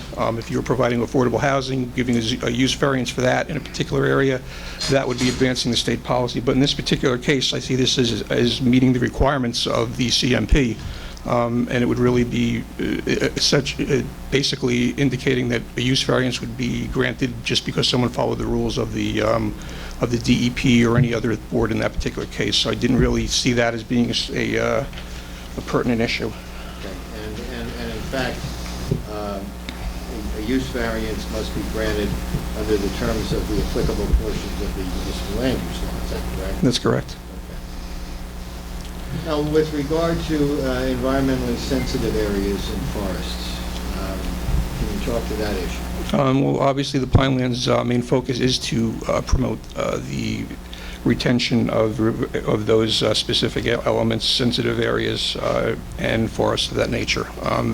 Any development within the Pinelands is obviously scrutinized to ensure that the damages or the disturbance is minimal, but their preference is for it not to happen, quite honestly, at all. Okay. Now, in your view, can reasonable development of this site along the same lines that the applicant proposes be achieved within the commercial zone without having to violate the ordinance and without the need for a use variance as you showed on 03? Yes, and I refer back to the plan, the exhibit that's on the board to that. Okay. When you compare that plan to the WAWA plan, what is the difference with regard to impervious coverage? Well, significantly less, obviously. The WAWA plan, as it's presented to you, including the driveways, has approximately 82,000 square feet of disturbance. The plan that we showed on the board there limits it to around 43,000 square feet. So it's almost a little bit, probably half as much impervious cover, which is obviously an effort to save environmentally sensitive areas in open space. Okay. And the South Towns River ordinance with regard to requirements for off-street parking areas, how does that play out? That's basically the passage where we indicated that there is an allowance for construction of the off-street amenities beyond the property line. So that was really what that was related to. So that's the section that we spoke of before when I was asked why, about the pavement and the driveway area beyond the line is specifically tied to ordinance section 26-14.4E. And that's something which is allowed? Yes. Okay, now the layout that you propose, is it consistent with the area along Dover Road? It is, yes. It's basically, if you take a look at the other areas on Dover Road, they've been generally confined to the HD zone as it is presented. So this, from a depth standpoint, is consistent with other development there. Okay. Now, the applicant's planner indicated that this plan was designed so as not to interfere with the ability to accomplish some other policy and some other development behind this property in the future. Is that correct? That's what he said, yes. Okay. And is that the case when you take a look at what this impact, the impact of the proposed WAWA development is on the remainder of the site? I don't believe that it does in several instances. The master plan contains the reference to the SED zone, which is the intended development of the tract moving forward. And what you have in the plan that's presented to you with the WAWA application, you obviously have a situation where any future development on the site beyond the WAWA would be required to have access on both Chamberlain and Railroad Avenue. And I'll go through what the master plan calls for that particular SED zone. They have general requirements, floor area ratio of between 0.25 and 0.5, which would allow for approximately 476,000 square feet of building if that were maxed out. 476,000 if it was a 0.5 ratio based on the information that we have been provided on the plans. That would equate at 1 per 200 to 2,385 parking spaces. So there could be some significant. That's what it would be. It would not be ground spaces. Obviously, that area wouldn't be contained in there. But someone could come in if they chose to do so, and put in a parking garage, and work a plan that would allow you to come up to that ratio according to your master plan requirements. It also requires a 75-foot perimeter buffer. It says the modifications to dimensional regulations should be sensitive to adjoining residential, and it also specifically restricts access to Dover Road only. So it spoke specifically to not allow access onto the residential streets that adjoin this particular property. Okay. So, in your view as a planner, will the WAWA layout as proposed, what impact will it have on the potential for future development for the remaining 16 acres? Well, I think it would severely hamper it. Another one of the areas that the SED zone master plan spoke to was that the tract is appropriate for commercial shopping centers, office, and other similar non-residential uses within large building footprints. A 5,000 square foot building is not considered a large building footprint by those standards. So, what is your opinion about the impact of the WAWA development, if it's approved, on the development potential? Well, based on my planning and design experience in the field of projects such as this, you'd probably be looking at obviously a larger scale tenant who would be interested in that. Probably something that is referred to as big box for the most part. I've also prepared another plan that's been submitted to the board that I'll put up now to speak to. All right, why don't we do that? Once again, I just want to also let the board know that if any application or an application would have to come before the board for your consideration when that remainder of the tract, if and when that remainder of the tract is going to be developed. So that doesn't just happen. It's going to come before the board, and you'll have a very similar hearing. So you'll be able to weigh in on that development just like we're weighing in on this development. But you will have a situation if the driveways are built as proposed on this plan. One question, Penny. I'm providing testimony. Sustained. Can you indicate what the plan that you put up supports to show? Yes. Is there a Janice Palumbo here? Oh, yeah. Mike, somebody. Yep. The plan is entitled Concept Layout Plan, and dated 6/13/13. And basically what it shows is that based on the information, again, provided in the WAWA application, best information, this would be the overall property that you are considering for approval tonight. And The overall property or just the WAWA piece? the WAWA piece, as I'm pointing to, is in the right-hand portion, and basically is a very small portion. That's what we're trying to kind of get the point. What is the purpose of you talking about the entire track? Well, the purpose of the entire tract is that you have an application that provides for driveways to access that tract. And this is one potential, which is a reasonable potential, of 153,000 square foot retail building that would fit on there. There has been consideration for storm drainage, and you can see that there are a significant amount of parking spaces and meets all the other requirements that you have set up. And it basically shows you that there is potential for development. Yeah, but why do we need to know that for this? Because if the WAWA is built in front, you would then have this site accessed by Chamberlain Road. Well, we'll deal with that when the time comes. Well, but I think the point that's being made is that there is no access to Dover Road once you grant WAWA its application, if you choose to do that. So any further development in the rear of the site, whether it's office building or commercial, is going to come out onto Railroad and onto Chamberlain. Okay. I think that's the point that we're trying to make. So this is 04. Yes, 04. Okay. Mr. Witzak, you want to talk to the issue of the landscape corridor? Briefly, yeah. I mean, there was one of the reasons that the planner also brought up was the landscape corridor. There is a mention of it in your master plan. While it's obviously good to have a landscape corridor, you're only talking about 340 feet of a large portion of roadway, which without basically tearing down the other existing facilities on the street really don't have much of an opportunity to be built. You were talking about removing the parking areas for the existing facilities that are already there. So while it may serve the purpose in some great distant future, I don't feel that it's a strong argument for granting a use variance at this point in time. Okay. There was also an argument made with regard to employment, retail jobs Right. at WAWA.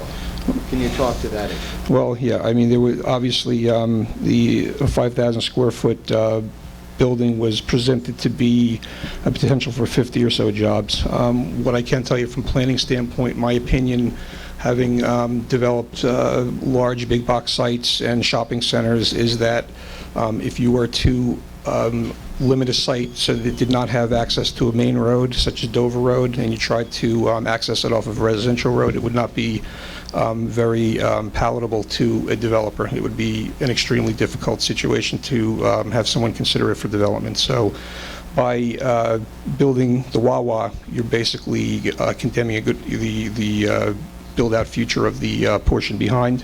And if 50 jobs could be created by the 5,000 square foot footprint, there certainly could be a lot more created by the plan that's on the board right now. Now, the planner for the applicant refers to the project being 300 feet from the nearest residential houses, but can you tell us whether that's correct or incorrect and why? Well, I think he was speaking to the lease portion, and that may be relatively accurate, although it's difficult to say from the plans that were proposed or the plans that were submitted. If you actually take the full tract area, which is the outline of the property that you see on the board right now, they're within 150 feet to the north, and they're significantly closer to a lot of the houses. So it does have an impact overall, even though there is no subdivision. So it's basically, from a standpoint of approval, an approval for a very large property. Okay. As far as signage, you don't have a disagreement? Well, actually, I agreed with the request for the signage. So the issue of separate uses. Yes. Are these separate uses in your view? I would say that they are, but there's obviously been quite a bit of testimony that's been provided to you indicating that they're not. And when I review the ordinance relative to the uses and go through the definition section to start with, I think we have a handout for this particular portion.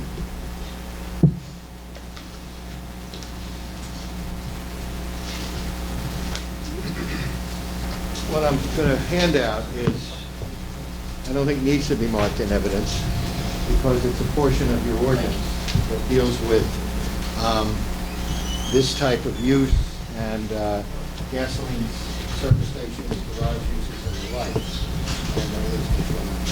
Mr. Liston, how long do you think you're going to have this witness? We need to take a break. Half hour, 45 minutes. Okay, because we need to take a break. Okay, all right, so why don't we hold off on that? Well, you can still pass these Okay, I'll out. pass them out.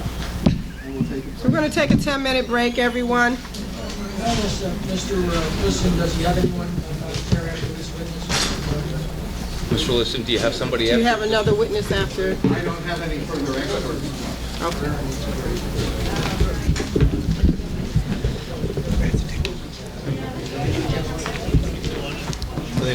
Order.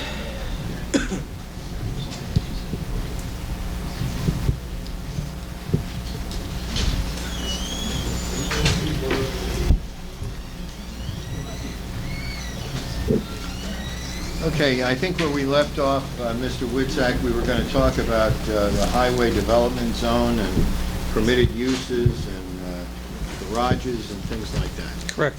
And can you, as you go through that testimony, can you reference the section of the ordinance which we now have in front of the board members? And it's Yeah, I mean, there's a number of pieces of the ordinance here. The very first page that you see is the definitions section. okay. Which, Let's talk about the definition. Sure.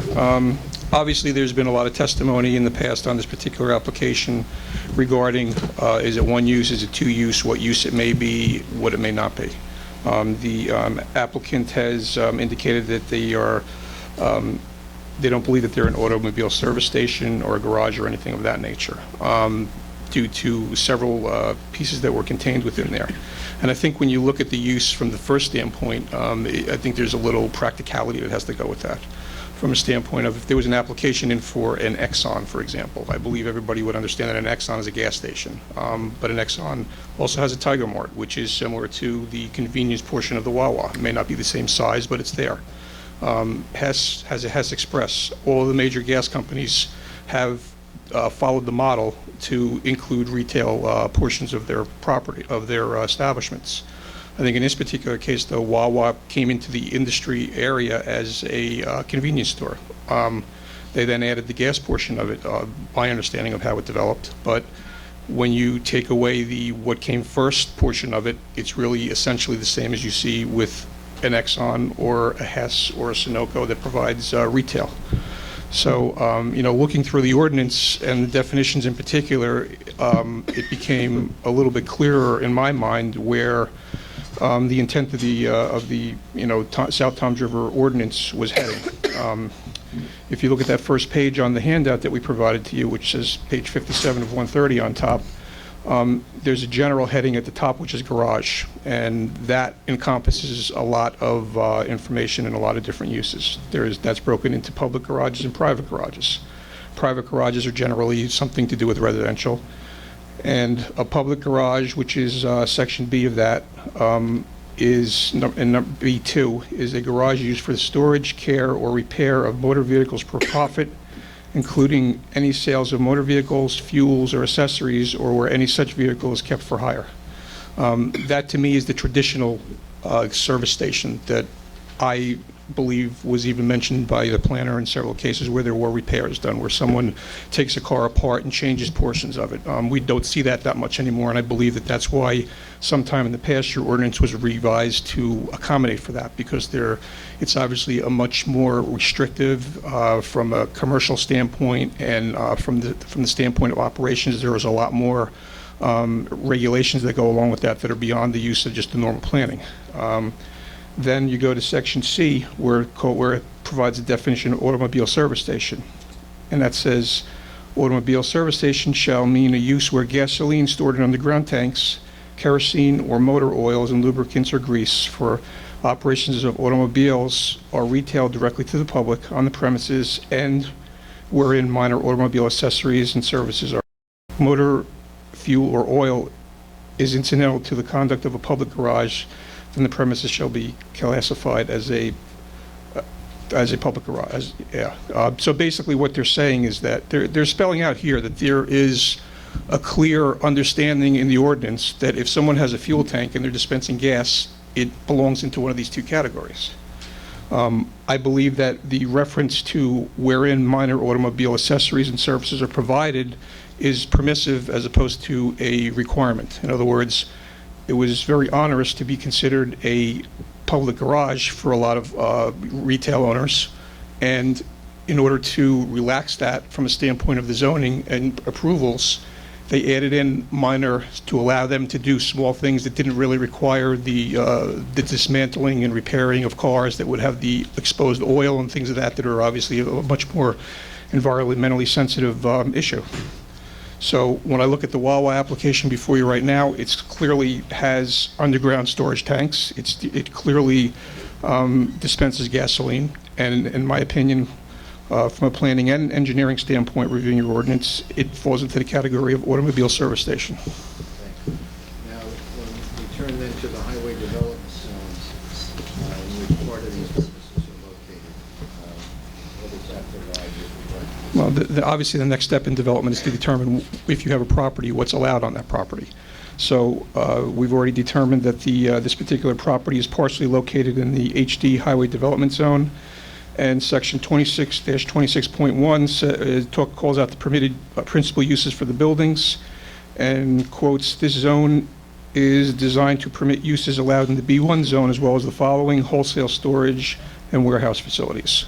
So in order to now find out what you're allowed to build in the HD zone, you go to the B1 section, which is the next page that we have there, which is page 85 of 130.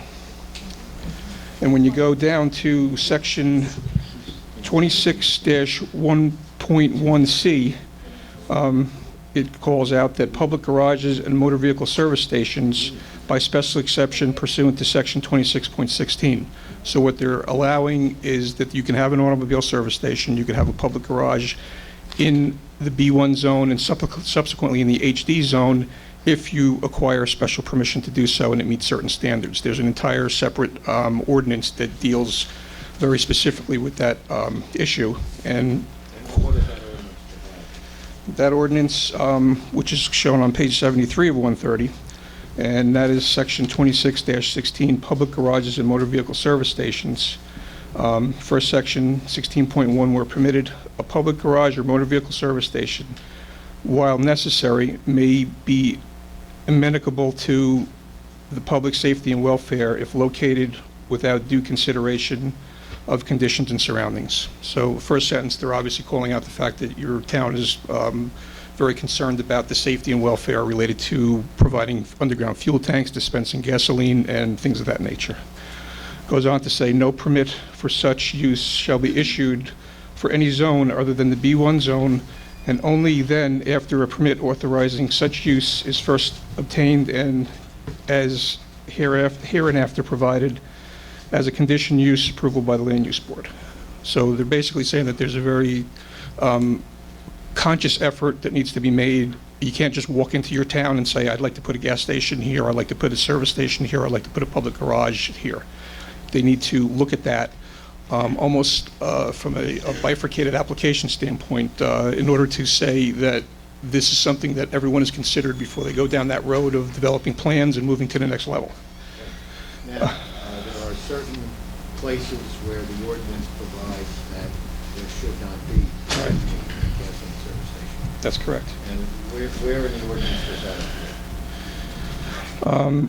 2616.3, it also says that such proposed use, the land use shall find that the board will not, that the proposed use will not be detrimental to the health, safety, general welfare, or community, and is reasonably necessary for the convenience of the community. The first thing I would point out relative to that is from a convenience standpoint, there are two automobile service stations literally across the street and adjacent to the property to the west. So from a standpoint of convenience, I don't think it applies to that particular.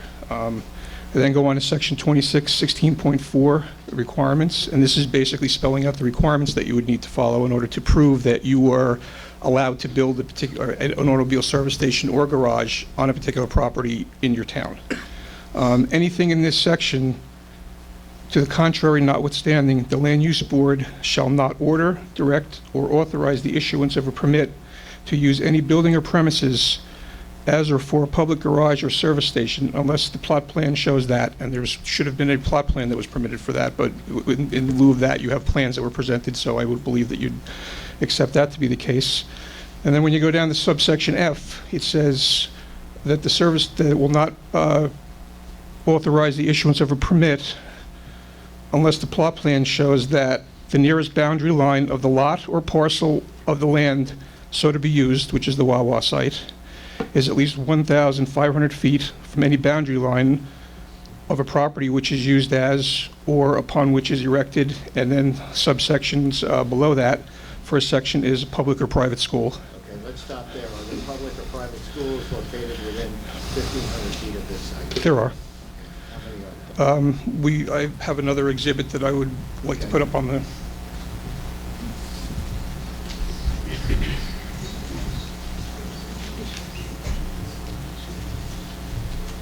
would be 05. This exhibit is titled 1,500-foot radius map, block 20 lots 11 and 13, and it's dated August 9, 2013.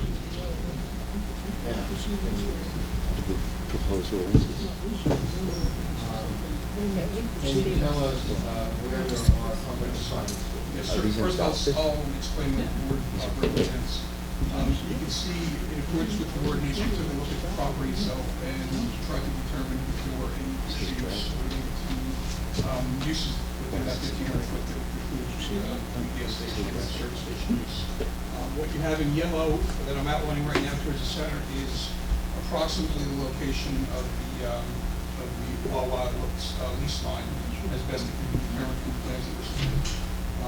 We also have another line that I'm tracing over right now, which you see is consistent with the previous one that I put up, which is, in fact, the tax map representation of lot 20, lot 11, and lot 13. In addition to that, we have two other dashed lines. The first dashed line, which is in yellow, is a 1,500-foot radius from the lease line.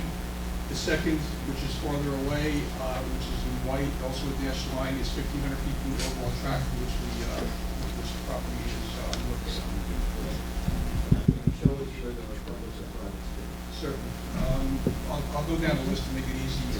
Item number one, we have, again, keeping in mind we have schools, churches, firehouses are within 1,500 feet of the auto service station. First, number one, which is located right now. And again, you'll see a circle with a number in it that represents the key to what the actual owner use is. And then you'll also see an outline which represents the lot as shown on the tax maps in either appropriate sheet that represents. First, we have number one, which is clearly within the 1,500-foot radius of the lease line, is the Christian Temple of Christ Church. Item number two, we a little somewhat closer, is the Second Baptist Church. Item three, again, in the northern portion, or the upper portion of the site, which is a little bit to the east of our property in question. Number three is New Jerusalem AME Zion Church. Number four, right below that, somewhat closer, and also within 1,500 foot of the lease line, is the Holy Temple Church of God. Number five, which straddles basically the lease line, 1,500-foot line, is certainly contained within the overall tract, is the Manitou Park Fire Company property. Item six, which is down here, is the South Thunder Elementary School, which is building obviously been the last several months. Item seven, closer to the site, within several hundred feet, not as within both radiuses, is the Young Explorers Child Care and Learning Center, which is basically a daycare center. My understanding is that these facilities provide schooling, which would fall into a school situation. And then item eight, which is on the opposite side of the road, behind the sites in question of the retail on the other side, is the learning experience, which is also a daycare center. So, all of those sites that you pointed out on the exhibit are specifically called out as sites within 1,500 feet of which a gasoline service station may not be constructed. Is that correct? That's correct. And the ordinance specifically admonishes the land use board not to order, direct, authorize the issuance of a permit to use any building or premises for such a station under those conditions where those uses pre-exist. Is that correct? That's correct. Is there any other aspect of the ordinance that you want to call to our attention with regard to this particular application? I believe that covers the area regarding the use. We also took a look at the master plan, South Towns River, dated February 1st, 2013. John Leon Vocalo, professional planner, and there were some references to, I think one of the proofs that you'll need to consider in any use variance is how it applies to the master plan, is it consistent or not. Page S1, sustainable development, indicates that development should not exceed the limits of the borough's natural systems and its infrastructure, nor should it degrade those systems. You've heard testimony from the traffic expert on our side that indicated that he had concerns with that. So I believe that that's one situation where it's not consistent with advancing your master plan. Page S3, economic and non-residential goals. That section 6 promotes to consider new uses compatible with the existing community for which there are economical growth.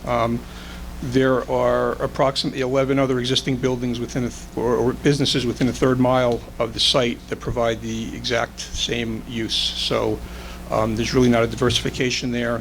You have those services. From my understanding, some of them are vacant at this point in time, and to build a new one certainly wouldn't go along the lines of advancing item 6 on page S3. And also, section 9 calls to recognize the unique character of each area and promote development that takes advantage of market opportunities. Once again, if there are similar retail establishments in the area that are not operational at this time, there's vacant land that's certainly contrary to taking advantage of the market opportunities. It wouldn't be consistent there. Page S4 of the master plan deals with conservation. Section 5, conserve and protect as many environmentally sensitive areas of the borough as possible. I still have questions to that regarding whether that is in fact been considered, because I haven't seen anything in any of the submissions that prove otherwise. Also, Section 6, minimize potential environmental impacts that could result from development. Goes along the same lines in that particular area. While we're on that subject, do you know whether the applicant has submitted an air quality report? I did not see one, no. Land use issues, page L1. Page L4 of that section proposes to reclassify the subject parcel as an SED district. We spoke about that in some detail before. It's also pointing towards accommodating larger scale commercial development, which certainly is not part of that. This is a small footprint relative to commercial development. It's contrary to the uses that were spelled out in that. L8 calls for the tract indicates the tract is appropriate for a full range of non-residential uses, ranging from shopping centers, offices, and other similar non-residential uses with large building footprints. Obviously, I just spoke to that a second ago. What impact, if this application is granted, will it have, in your view as a planner, on the economic utility and use of the balance of the site? I believe This witness isn't qualified as an expert Strike in economic utility. Strike economic utility. As a planner, He's not qualified as an expert in that field. I know that. I just withdrew it. Let him rephrase the question. I assume I just the went through is it. directed to the chair. Oh, not yes, me. absolutely, It's not necessary. It really isn't. Mr. Liston, refer your Okay. your comments to the As chair. a planner, what impact do you think, if this development is approved, will it have on the use of the remainder of the site? as I indicated before, my planning experience as well as my engineering and site development experience leads me to believe that if the front portion of the site, which has the most attractive appeal to a potential developer, which is the front portion, is used up, and there's a building in between that and lands that are available to be developed, I believe that it would be very difficult to convince a developer to come in and put up a portion on a 16-acre tract that would serve the purpose of what I believe the SCD zone was meant to follow. And page L9? L9, at the time this plan was prepared, this is from the land use portion of the master plan again. At the time this plan was prepared, and I'm quoting what the ordinance says, or what the master plan says, information pertaining to on-site contamination, pre-existing uses were not available. So there is a reference by your planner in the master plan that there could be a potential for this site based on what it had been used before, that I did not see any evidence of any review or information provided that would allow you to render a decision in that regard. Okay, now, as far as you know, it's this is not virgin forest. Much of this site has been utilized in the past, is that correct? Yes, it's been utilized. And it's generally, with the exception of some woods in the front, pretty well stripped of vegetation. Well, you can see from the aerial that there's a good portion of it that is cleared out. I believe it was the Clayton Concrete Plant, which obviously has capabilities. Whatever it was before. Sorry? How long was that parcel used and for what reason before it was vacant? I don't know the timing on it. I know that they use it for a staging operation right now, from a standpoint of bringing in materials from other sites that they stage there and separate out and bring to their other operations. So it's not being used as a concrete plant at this point in time, but I do know that it's being utilized. Referring to contamination or something? Yes. It's not so. Back in the 50s and 60s, there was the Clayton's cement block factory. Mm-hmm. It was done by coal and smoked 7 days a week. Mm-hmm. Right? It's been vacant a good 10, 12 years. And I only bring the passage that was put into the master plan to your attention, and obviously if there's information that clarifies that, that's certainly for the board, obviously, to consider on your own. But it was just in there, and I thought to be brought up to just bring it to light. There's also in the next section in the master plan economic overview E1, says that the borough is enduring an ongoing economic recession. South Toms River should consider more actively pursuing both residential and commercial revitalization efforts. These efforts should predominantly be in the form of redevelopment of existing housing, commercial, and industrial buildings. As we mentioned before, there are several portions of the existing sites along Dover Road that are vacant at this point in time. To provide more space to compete with them would certainly not be in accordance with the intent that the master plan had spelled out there. Okay, so when you look at the master plan, when you look at the proposed project, is it consistent or inconsistent with the intent and purpose of the master plan of the Borough of South Toms River? I believe it's inconsistent.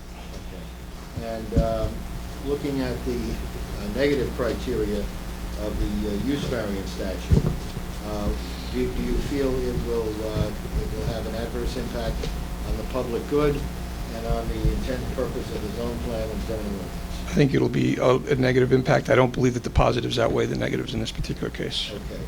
And are there any positives that you can see? Are there any special reasons that you think, as a planner, would militate in favor of the grant of a use variance for this project? I don't, and I believe, again, that's really been spelled out by the master plan intent to redevelop in a different light. I also believe that the section that we referred to regarding the location of an automobile service station relative to other particular uses in the site preclude that approval in its entirety. Okay, thank you. I have no further questions. Any questions of members of the board? Okay.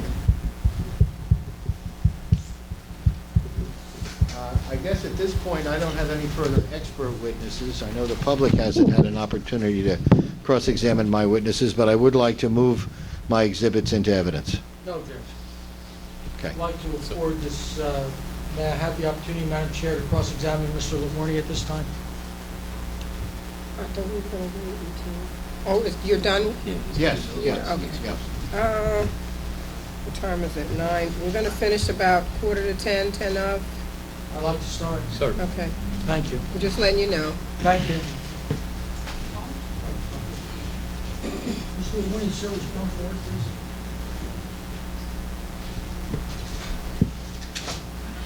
Is the public going to get up to the speech? As long as we have enough time, you will, yes. As long as we have enough time when they finish. You're still on the road, sir.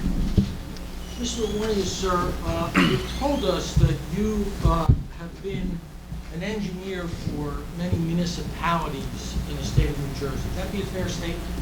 I've worked with many municipalities in New Jersey, yes, as a traffic engineer or as a reviewing engineering documents as an engineer. Right. And therefore, it would be fair, it would be a fair statement, would it not, sir, to say that you have considerable experience in acting as a professional traffic engineer for municipalities in this state. That's a fair statement, isn't it? Yes. And isn't it true, Mr. LaGuardia, that when you approach a task as a licensed professional engineer, it is critically important that you approach that task with objectivity of judgment? Isn't that true? Yes. And isn't it true, Mr. LaGuardia, that when you review an application that comes before any one of the towns where you're a municipal engineer, traffic engineer, you approach the review of that with total and impartial objectivity of judgment and without bias or interest of any kind? Isn't that true? I believe so. Okay. Now, Mr. LaGuardia, you were asked, were you not, to review the traffic study prepared by Mr. Vetteris in this matter. Isn't that true? In this matter? Yes. Yes. As a matter of fact, you gave considerable expert testimony about the traffic impact study that Mr. Vetteris prepared, did you not? I did some, yes. Okay. And when you approach the review, approach this task, Mr. LaGuardia, the review of Mr. Vetteris's traffic impact study, did you approach that with the same objectivity of judgment that you bring to the task when you review a municipal development application? Objection. As a municipal engineer, he is required to be objective. As an engineer for either an applicant. What's the nature of the objection? I was going to say, you're answering the question. You're answering the question now. So, what's the legal objection? This is cross-examination, and this is interfering with cross-examination. The legal objection is that he's not here as an objective municipal engineer, and so... So you're stipulating he's not objective? No, I am stipulating that he is not functioning as a municipal engineer judging a plan. Let him ask some questions. Mr. LaGuardia, sir, when you approach the review of Mr. Vetterisi's traffic impact study, did you approach that task with objectivity of judgment? I approached it with objectivity, and I approached it to look for things that I felt might be problematic so I could point them out, since my job was one of hired to review the study and site plan to determine if there were problems with it. Did you approach that task without bias, motivation, or interest? It wasn't biased. It was just based upon the fact that I was hired by someone to review it to determine if there were any problems in that study. And I would be doing the same thing with the municipality. So you did approach it with a fair and impartial judgment in reviewing, did you I not? believe so, yes. Okay. Isn't it true? When were you engaged, Mr. LaGuardia, in this matter? I don't recall the exact date. Do you recall approximately when you were hired in this matter? Let me help you out. The Objection, how is that relevant?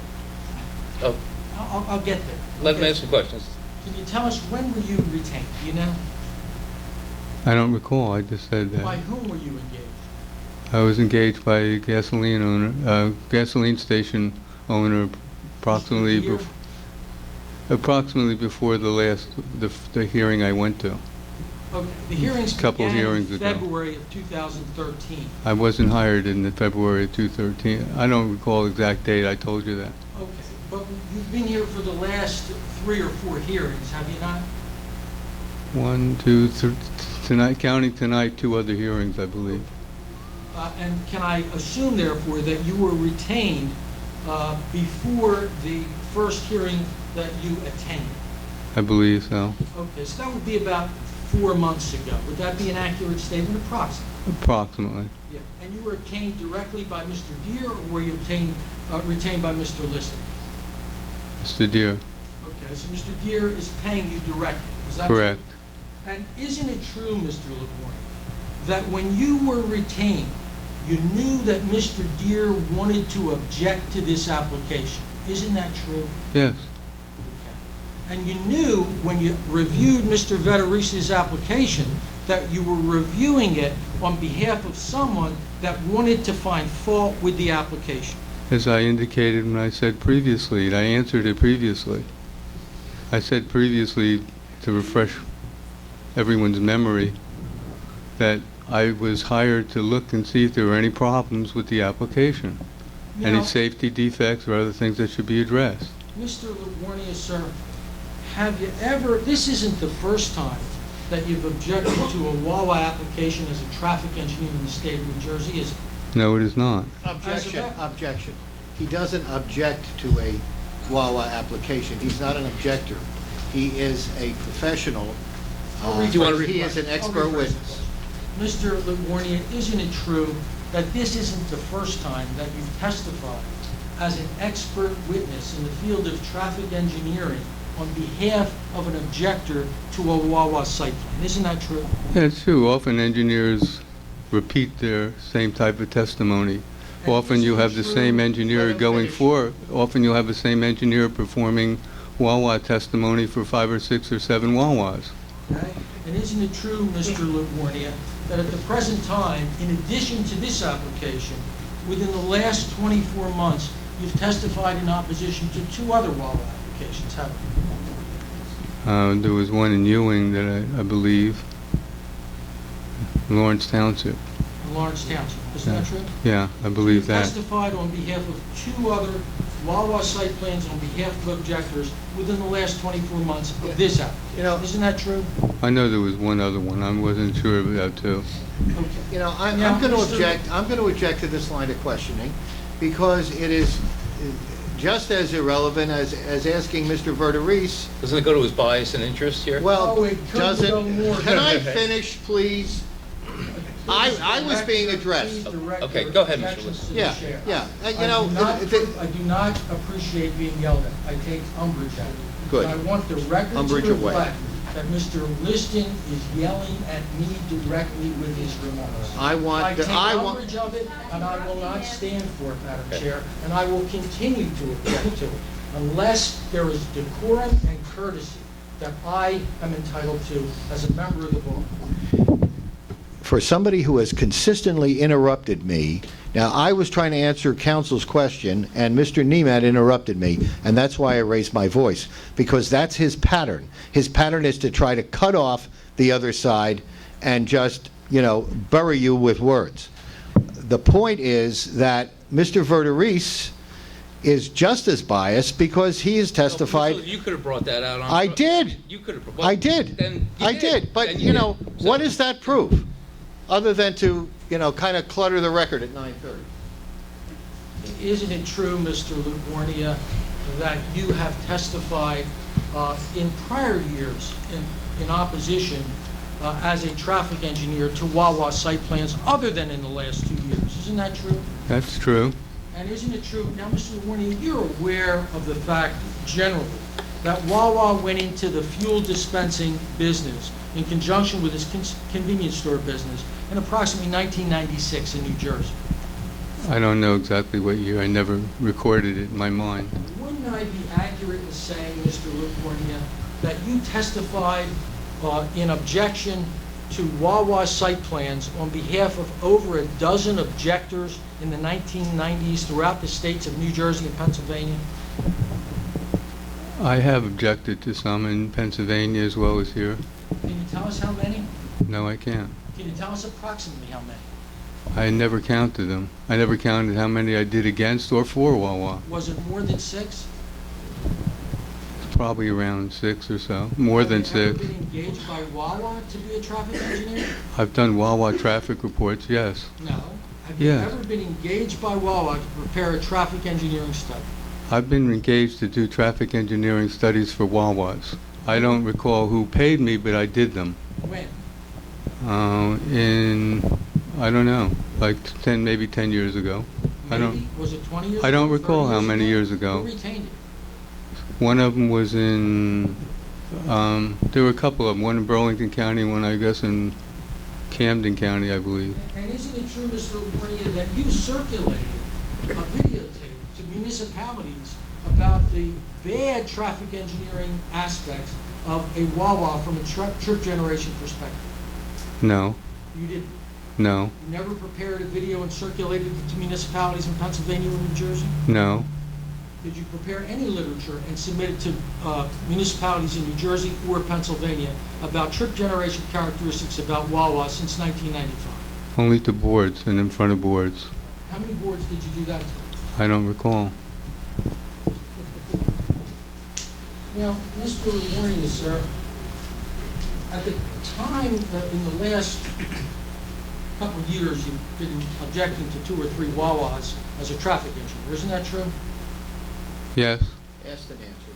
You've also been reviewing WAWA site plans for municipalities, haven't you? At different times when I wasn't doing the other ones, and they were never at the same time.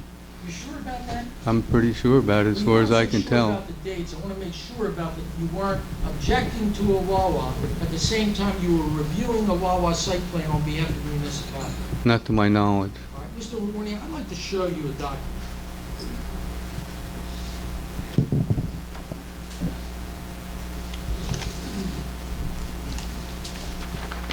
What's our next witness, Mr. Next to, can I hand these out, Madam Chair? Give it to the secretary. Okay.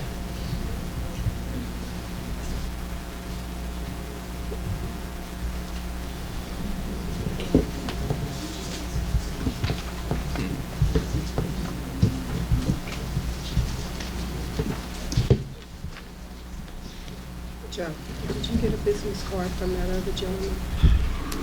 Excuse me, I hate to make an objection similar to one made by Mr. Wood, but I've never been provided with this 10 days before. It's not a report, number one. Well, yes, it is a report. I am not required to provide a cross-impeachment exhibit 10 days in advance. I'm not. The purpose of that... Because he didn't know who was going to be his Exactly right. witness I don't know at who's this gonna time. produce or what- I'm not required to do that. He knew I was going to produce Mr. Lavornia 2 months ago I because understand I that, produced but I'm it. not required to produce impeachment data. That never applies to that. All right. Mr. This is LaGuardia, called this trial by report- ambush, madam. I think that was the intent of the rule, your rule. It was your rule. Mr. LaGuardia, can you identify this document? It's a review on a WAWA By whom?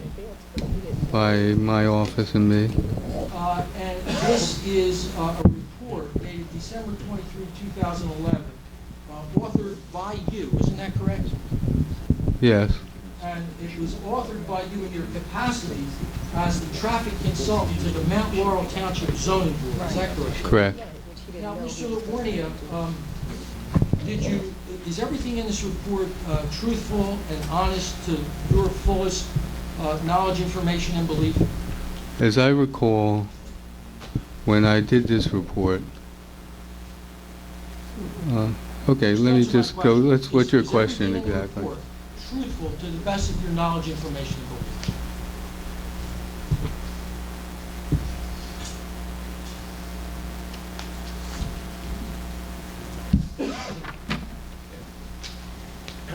You know, I don't know what that has to do with this case. I think he's going to try to impeach him, but... Well, yeah. He's trying to show his credibility. This is Yeah, but- absolutely goes to bias, motivation, interest, and credibility.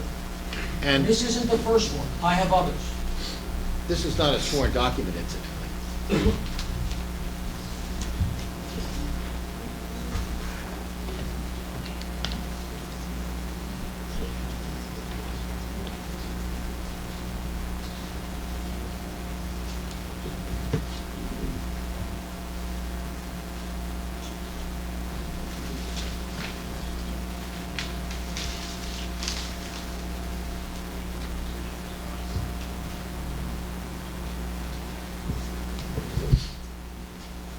Want to rephrase the question? He's reading the document. Give him a chance. I'm looking at the document. Thank you. I asked the witness the question. I didn't ask the counsel the question. Okay, go ahead. When you wrote this, was your intent to be as candid, honest, and forthright as you possibly could in expressing your opinions?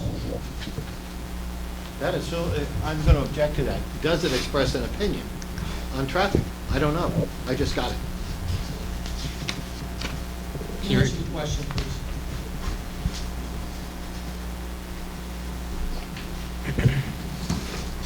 As I recall, this was a, No, answer my question. No, Were you intending to be honest, candid, and forthright in expressing the factual and opinion testimony you did in this memo?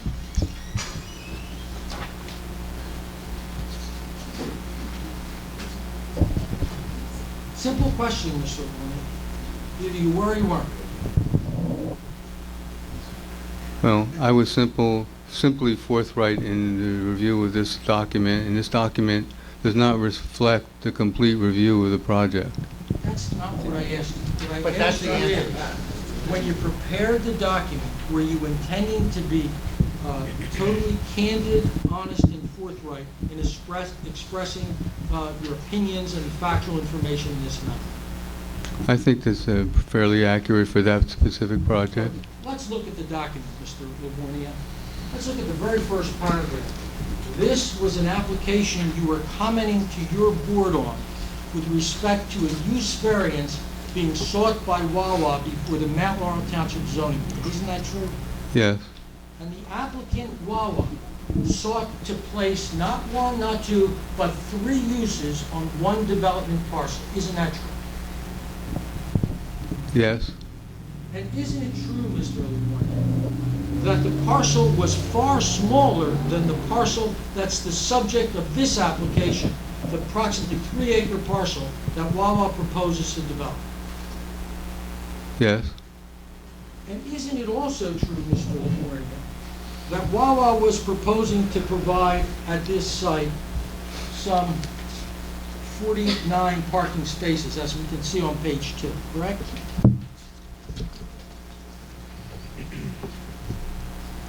yes, Mr. Livornia, you reviewed it, and you said that the 49 spaces complied with the ordinance in that municipality. Isn't that true?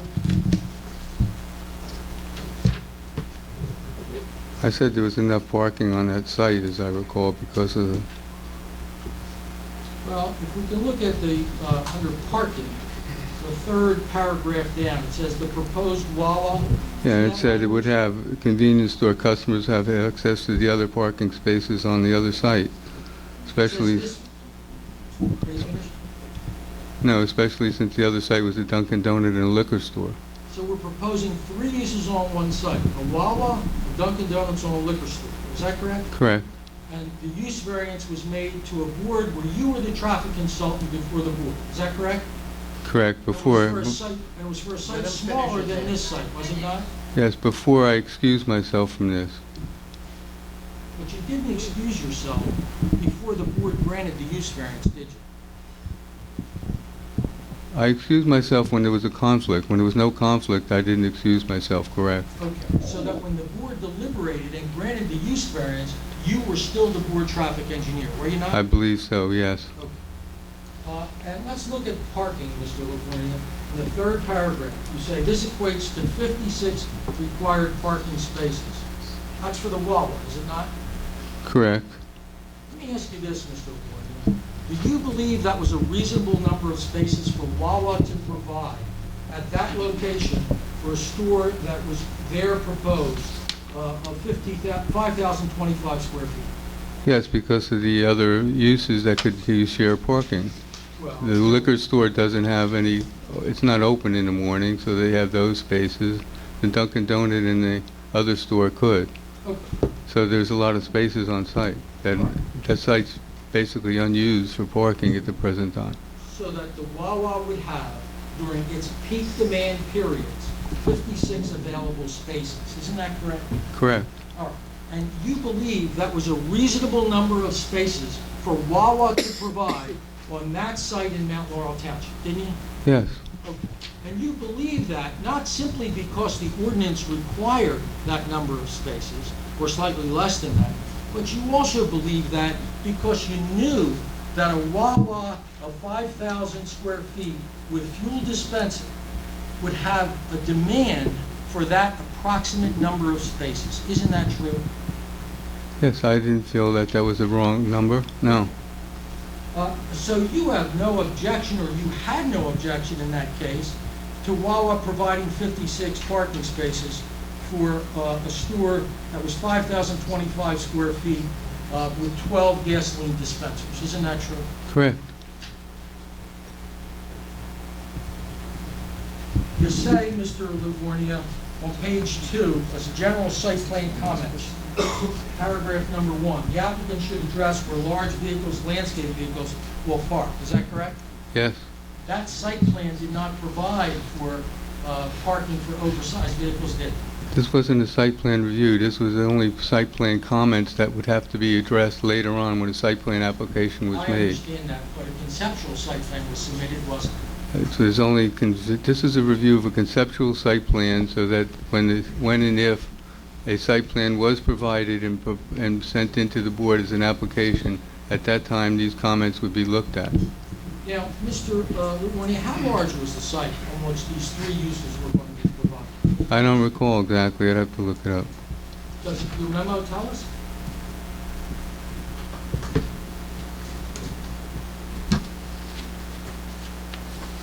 I don't recall how many All right, square well, feet. you know, do we not, Mr. Livornia, by reading the top of page 2, the second paragraph under parking, that the liquor store Dunkin' Donuts facility was 16,600 square feet, correct? Yeah, that's just for the building. All right. And we also know that the WAWA was in addition another 5,025 square feet. So it's approximately 21,000 square foot of building. All right. And there were a total of 139 parking spaces provided, or 150 parking spaces provided. First sentence tells us that. Isn't that Yes. correct? And isn't it true, Mr. Livornia, that at the conclusion of the hearing that your board conducted on this application, with your advice as the traffic engineer, your board granted a use variance to allow 3 uses on a site considerably smaller than this site? Well, not only on my advice. The board made their decision based on their listening to the testimony of the people at the WAWA that presented that specific case, as well as the testimony and memos from the planner as well as from the engineer. But in terms of traffic engineering and transportation planning, I would be accurate in saying, would I not, Mr. Livornia, that the board relied chiefly, if not exclusively, upon your professional opinion testimony as its consultant. Isn't that true? It looked at mine and considered it when it looked at the parking, and the 150 spaces provided and there's only 139 required. I felt that there wasn't a problem since there was many more than it required. Do you remember the hearing that was conducted on this application, Mr. Livornia, having been held in December of 2011? I might remember portions of it, not all of it. You attended the hearing, did you not? I don't recall. You don't recall if you attended it or not? No, it's a long time ago. It's about a little less than 2 years ago. Well, if I go to 2 or 3 meetings a week, I think it's hard to recall which one is which after.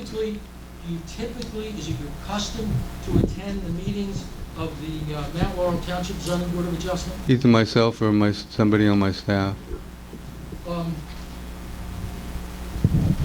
Now, Mr. Livornia, the conceptual site plan that was submitted with the use variance application, did it show any location for oversized vehicle parking?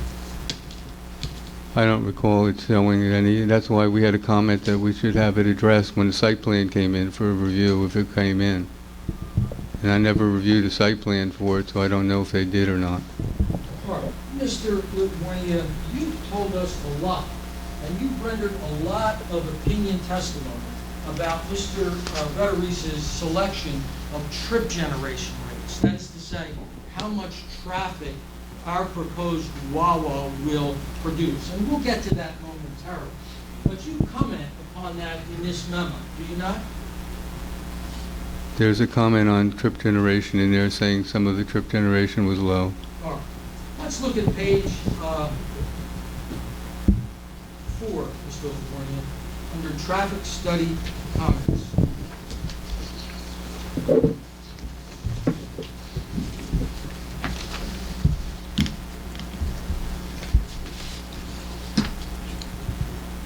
By the way, Mr. Livornia, Go ahead. do you remember who the traffic engineer that prepared the traffic study you reviewed for this WAWA was? No. Was it Mr. Vetterice and his firm? I don't know. I don't remember. It says here dynamic engineering prepared the civil plans. You know if they also prepared the traffic engineering, if you recall. You don't recall. Shropshire, it says, did it? Okay. Let's go to page, as I said, Mr. Mooney, page 4, item number 5. Page 4, item 5. You say, and I quote, ITE and New Jersey DOT HAPS underestimates the anticipated AM peak hour traffic generated by the proposed WAWA by 10%. You see that quote? Yes, Was that an accurate statement on your part? that's what it said. It says that the AM peak hours is under-generated by 10% from the HAPS numbers. Okay. And isn't it true that Mr. Vetteris, when he selected a trip generation number in his traffic report that you reviewed in this case, utilized ITE, Institute of Transportation Engineers manual entitled Trip Generation for his traffic projections in this case? Yes, I said he did. Okay. And you say here that the ITE, which is now in its ninth edition, is it correct? I believe so. In its ITE underestimates proposed WAWA traffic by 10%. Isn't that what you said here? I said the AT and then HAPS underestimates the AM peak hour by the proposed WAWA by 10%, yes. All right. And that was an accurate statement, wasn't it? When you made it in this report? Well, I made that statement because it had to be, we wanted to be consistent with other reviews in the township. Wait a minute. When you made the statement, were you intending to be honest and forthright? Certainly. All right. So it's an accurate statement, is it not? It's accurate for that particular site, yes. Well, wait a minute. If ITE underestimates WAWA trips by 10% for that site, doesn't it also underestimate trips for this site by 10% as well, Mr. Warnier? I don't think it's necessarily on a site-by-site basis, and there's a lot of controversy about which ones should be used or not. I'm trying to ask and understand not what controversy is. I want to know what your opinion is. You told us in testimony that you produced from Mr. Liston that my client's AM, I think it was, traffic generation characteristics, which were based on ITE, 8th or 9th edition of trip generation published by the Correct. ITE, that they were 50% too low. Is that correct? Correct. Here you tell us that ITE is 10% too low. Which is it? Is it 10% or 50%, Mr. Warnier? I think it matters on where it is, as some of the people were pointing out. So it matters on where the WAWA is located in terms of how much ITE underestimates or overestimates trip generation. Is that correct? To a degree, yes. Well, we'll hold that comment for a minute. At the conclusion, you say, the applicant is, see the last page? I'm sorry, page 5. Under conclusion. Applicant is only requesting a use variance at this time. Isn't that correct?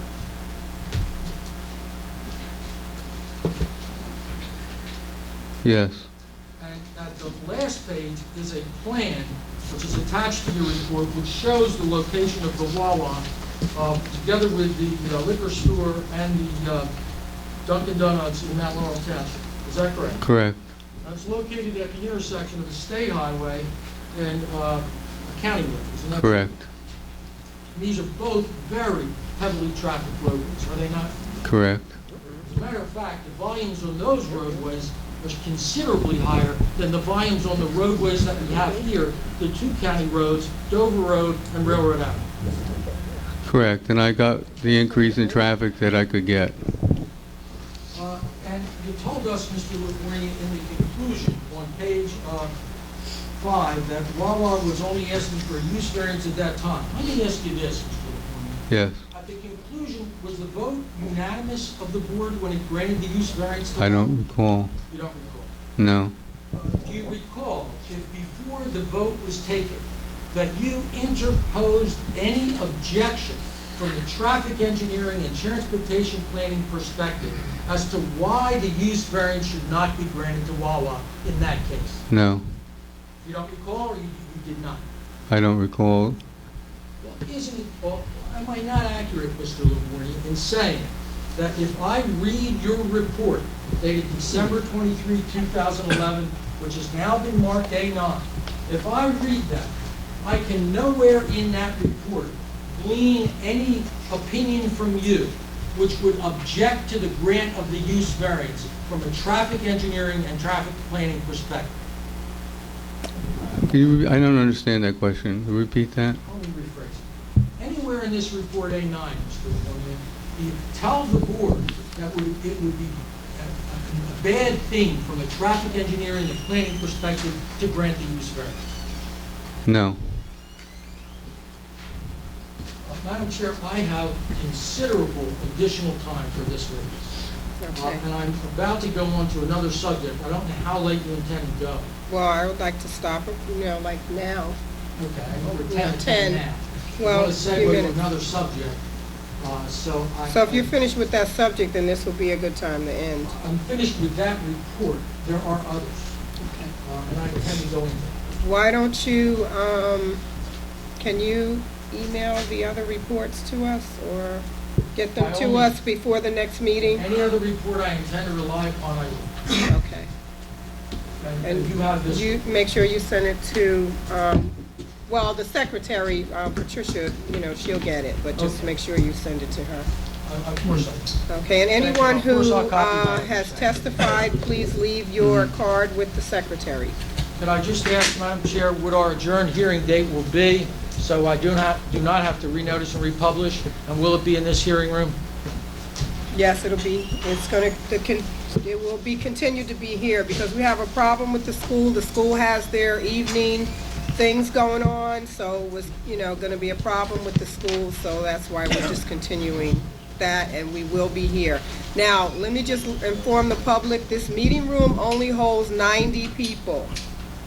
So if you intend to continue coming to the meetings, get here early, so that, you get a spot. Because after 90 people, the police officer will not allow anyone else in. So we did good tonight, but the next meeting will be the 15th. I'm sorry, October 15th at 7. 7 p.m. in this location? Yeah. Mr. Elwood, Yeah, would you just make for the the public's benefit. appropriate announcement? There'll be no further notice of this application. The next meeting, as indicated, will be October 15th, 2013, in this building at 7 p.m. Will the public actually get a chance to say something? At the, That's not a question to a witness. Yeah, there's going to be a comment period at the very end. at the Well, very end. I want to finish. I have extensive cross-examination for both witnesses, and I wish to finish that. Yes. And it will take some time. Okay. Thank you.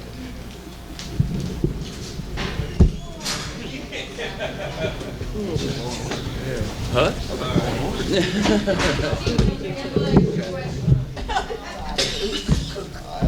Might be here till the end of the year. Might be here till the end of the year. Maybe the next summer. Well, it'll be kicking around. I mean, he's going to, either way, it's going to be litigated. I mean, next summer we'll be talking about it. Oh, yeah, sure. Adjourn. Yes, Motion to adjourn. adjourn, motion to adjourn, coming up. Motion to adjourn. I second it. Let me go back to three meetings I had today. Three. Yes. Yes. Yes. I was in the military. I was in the military.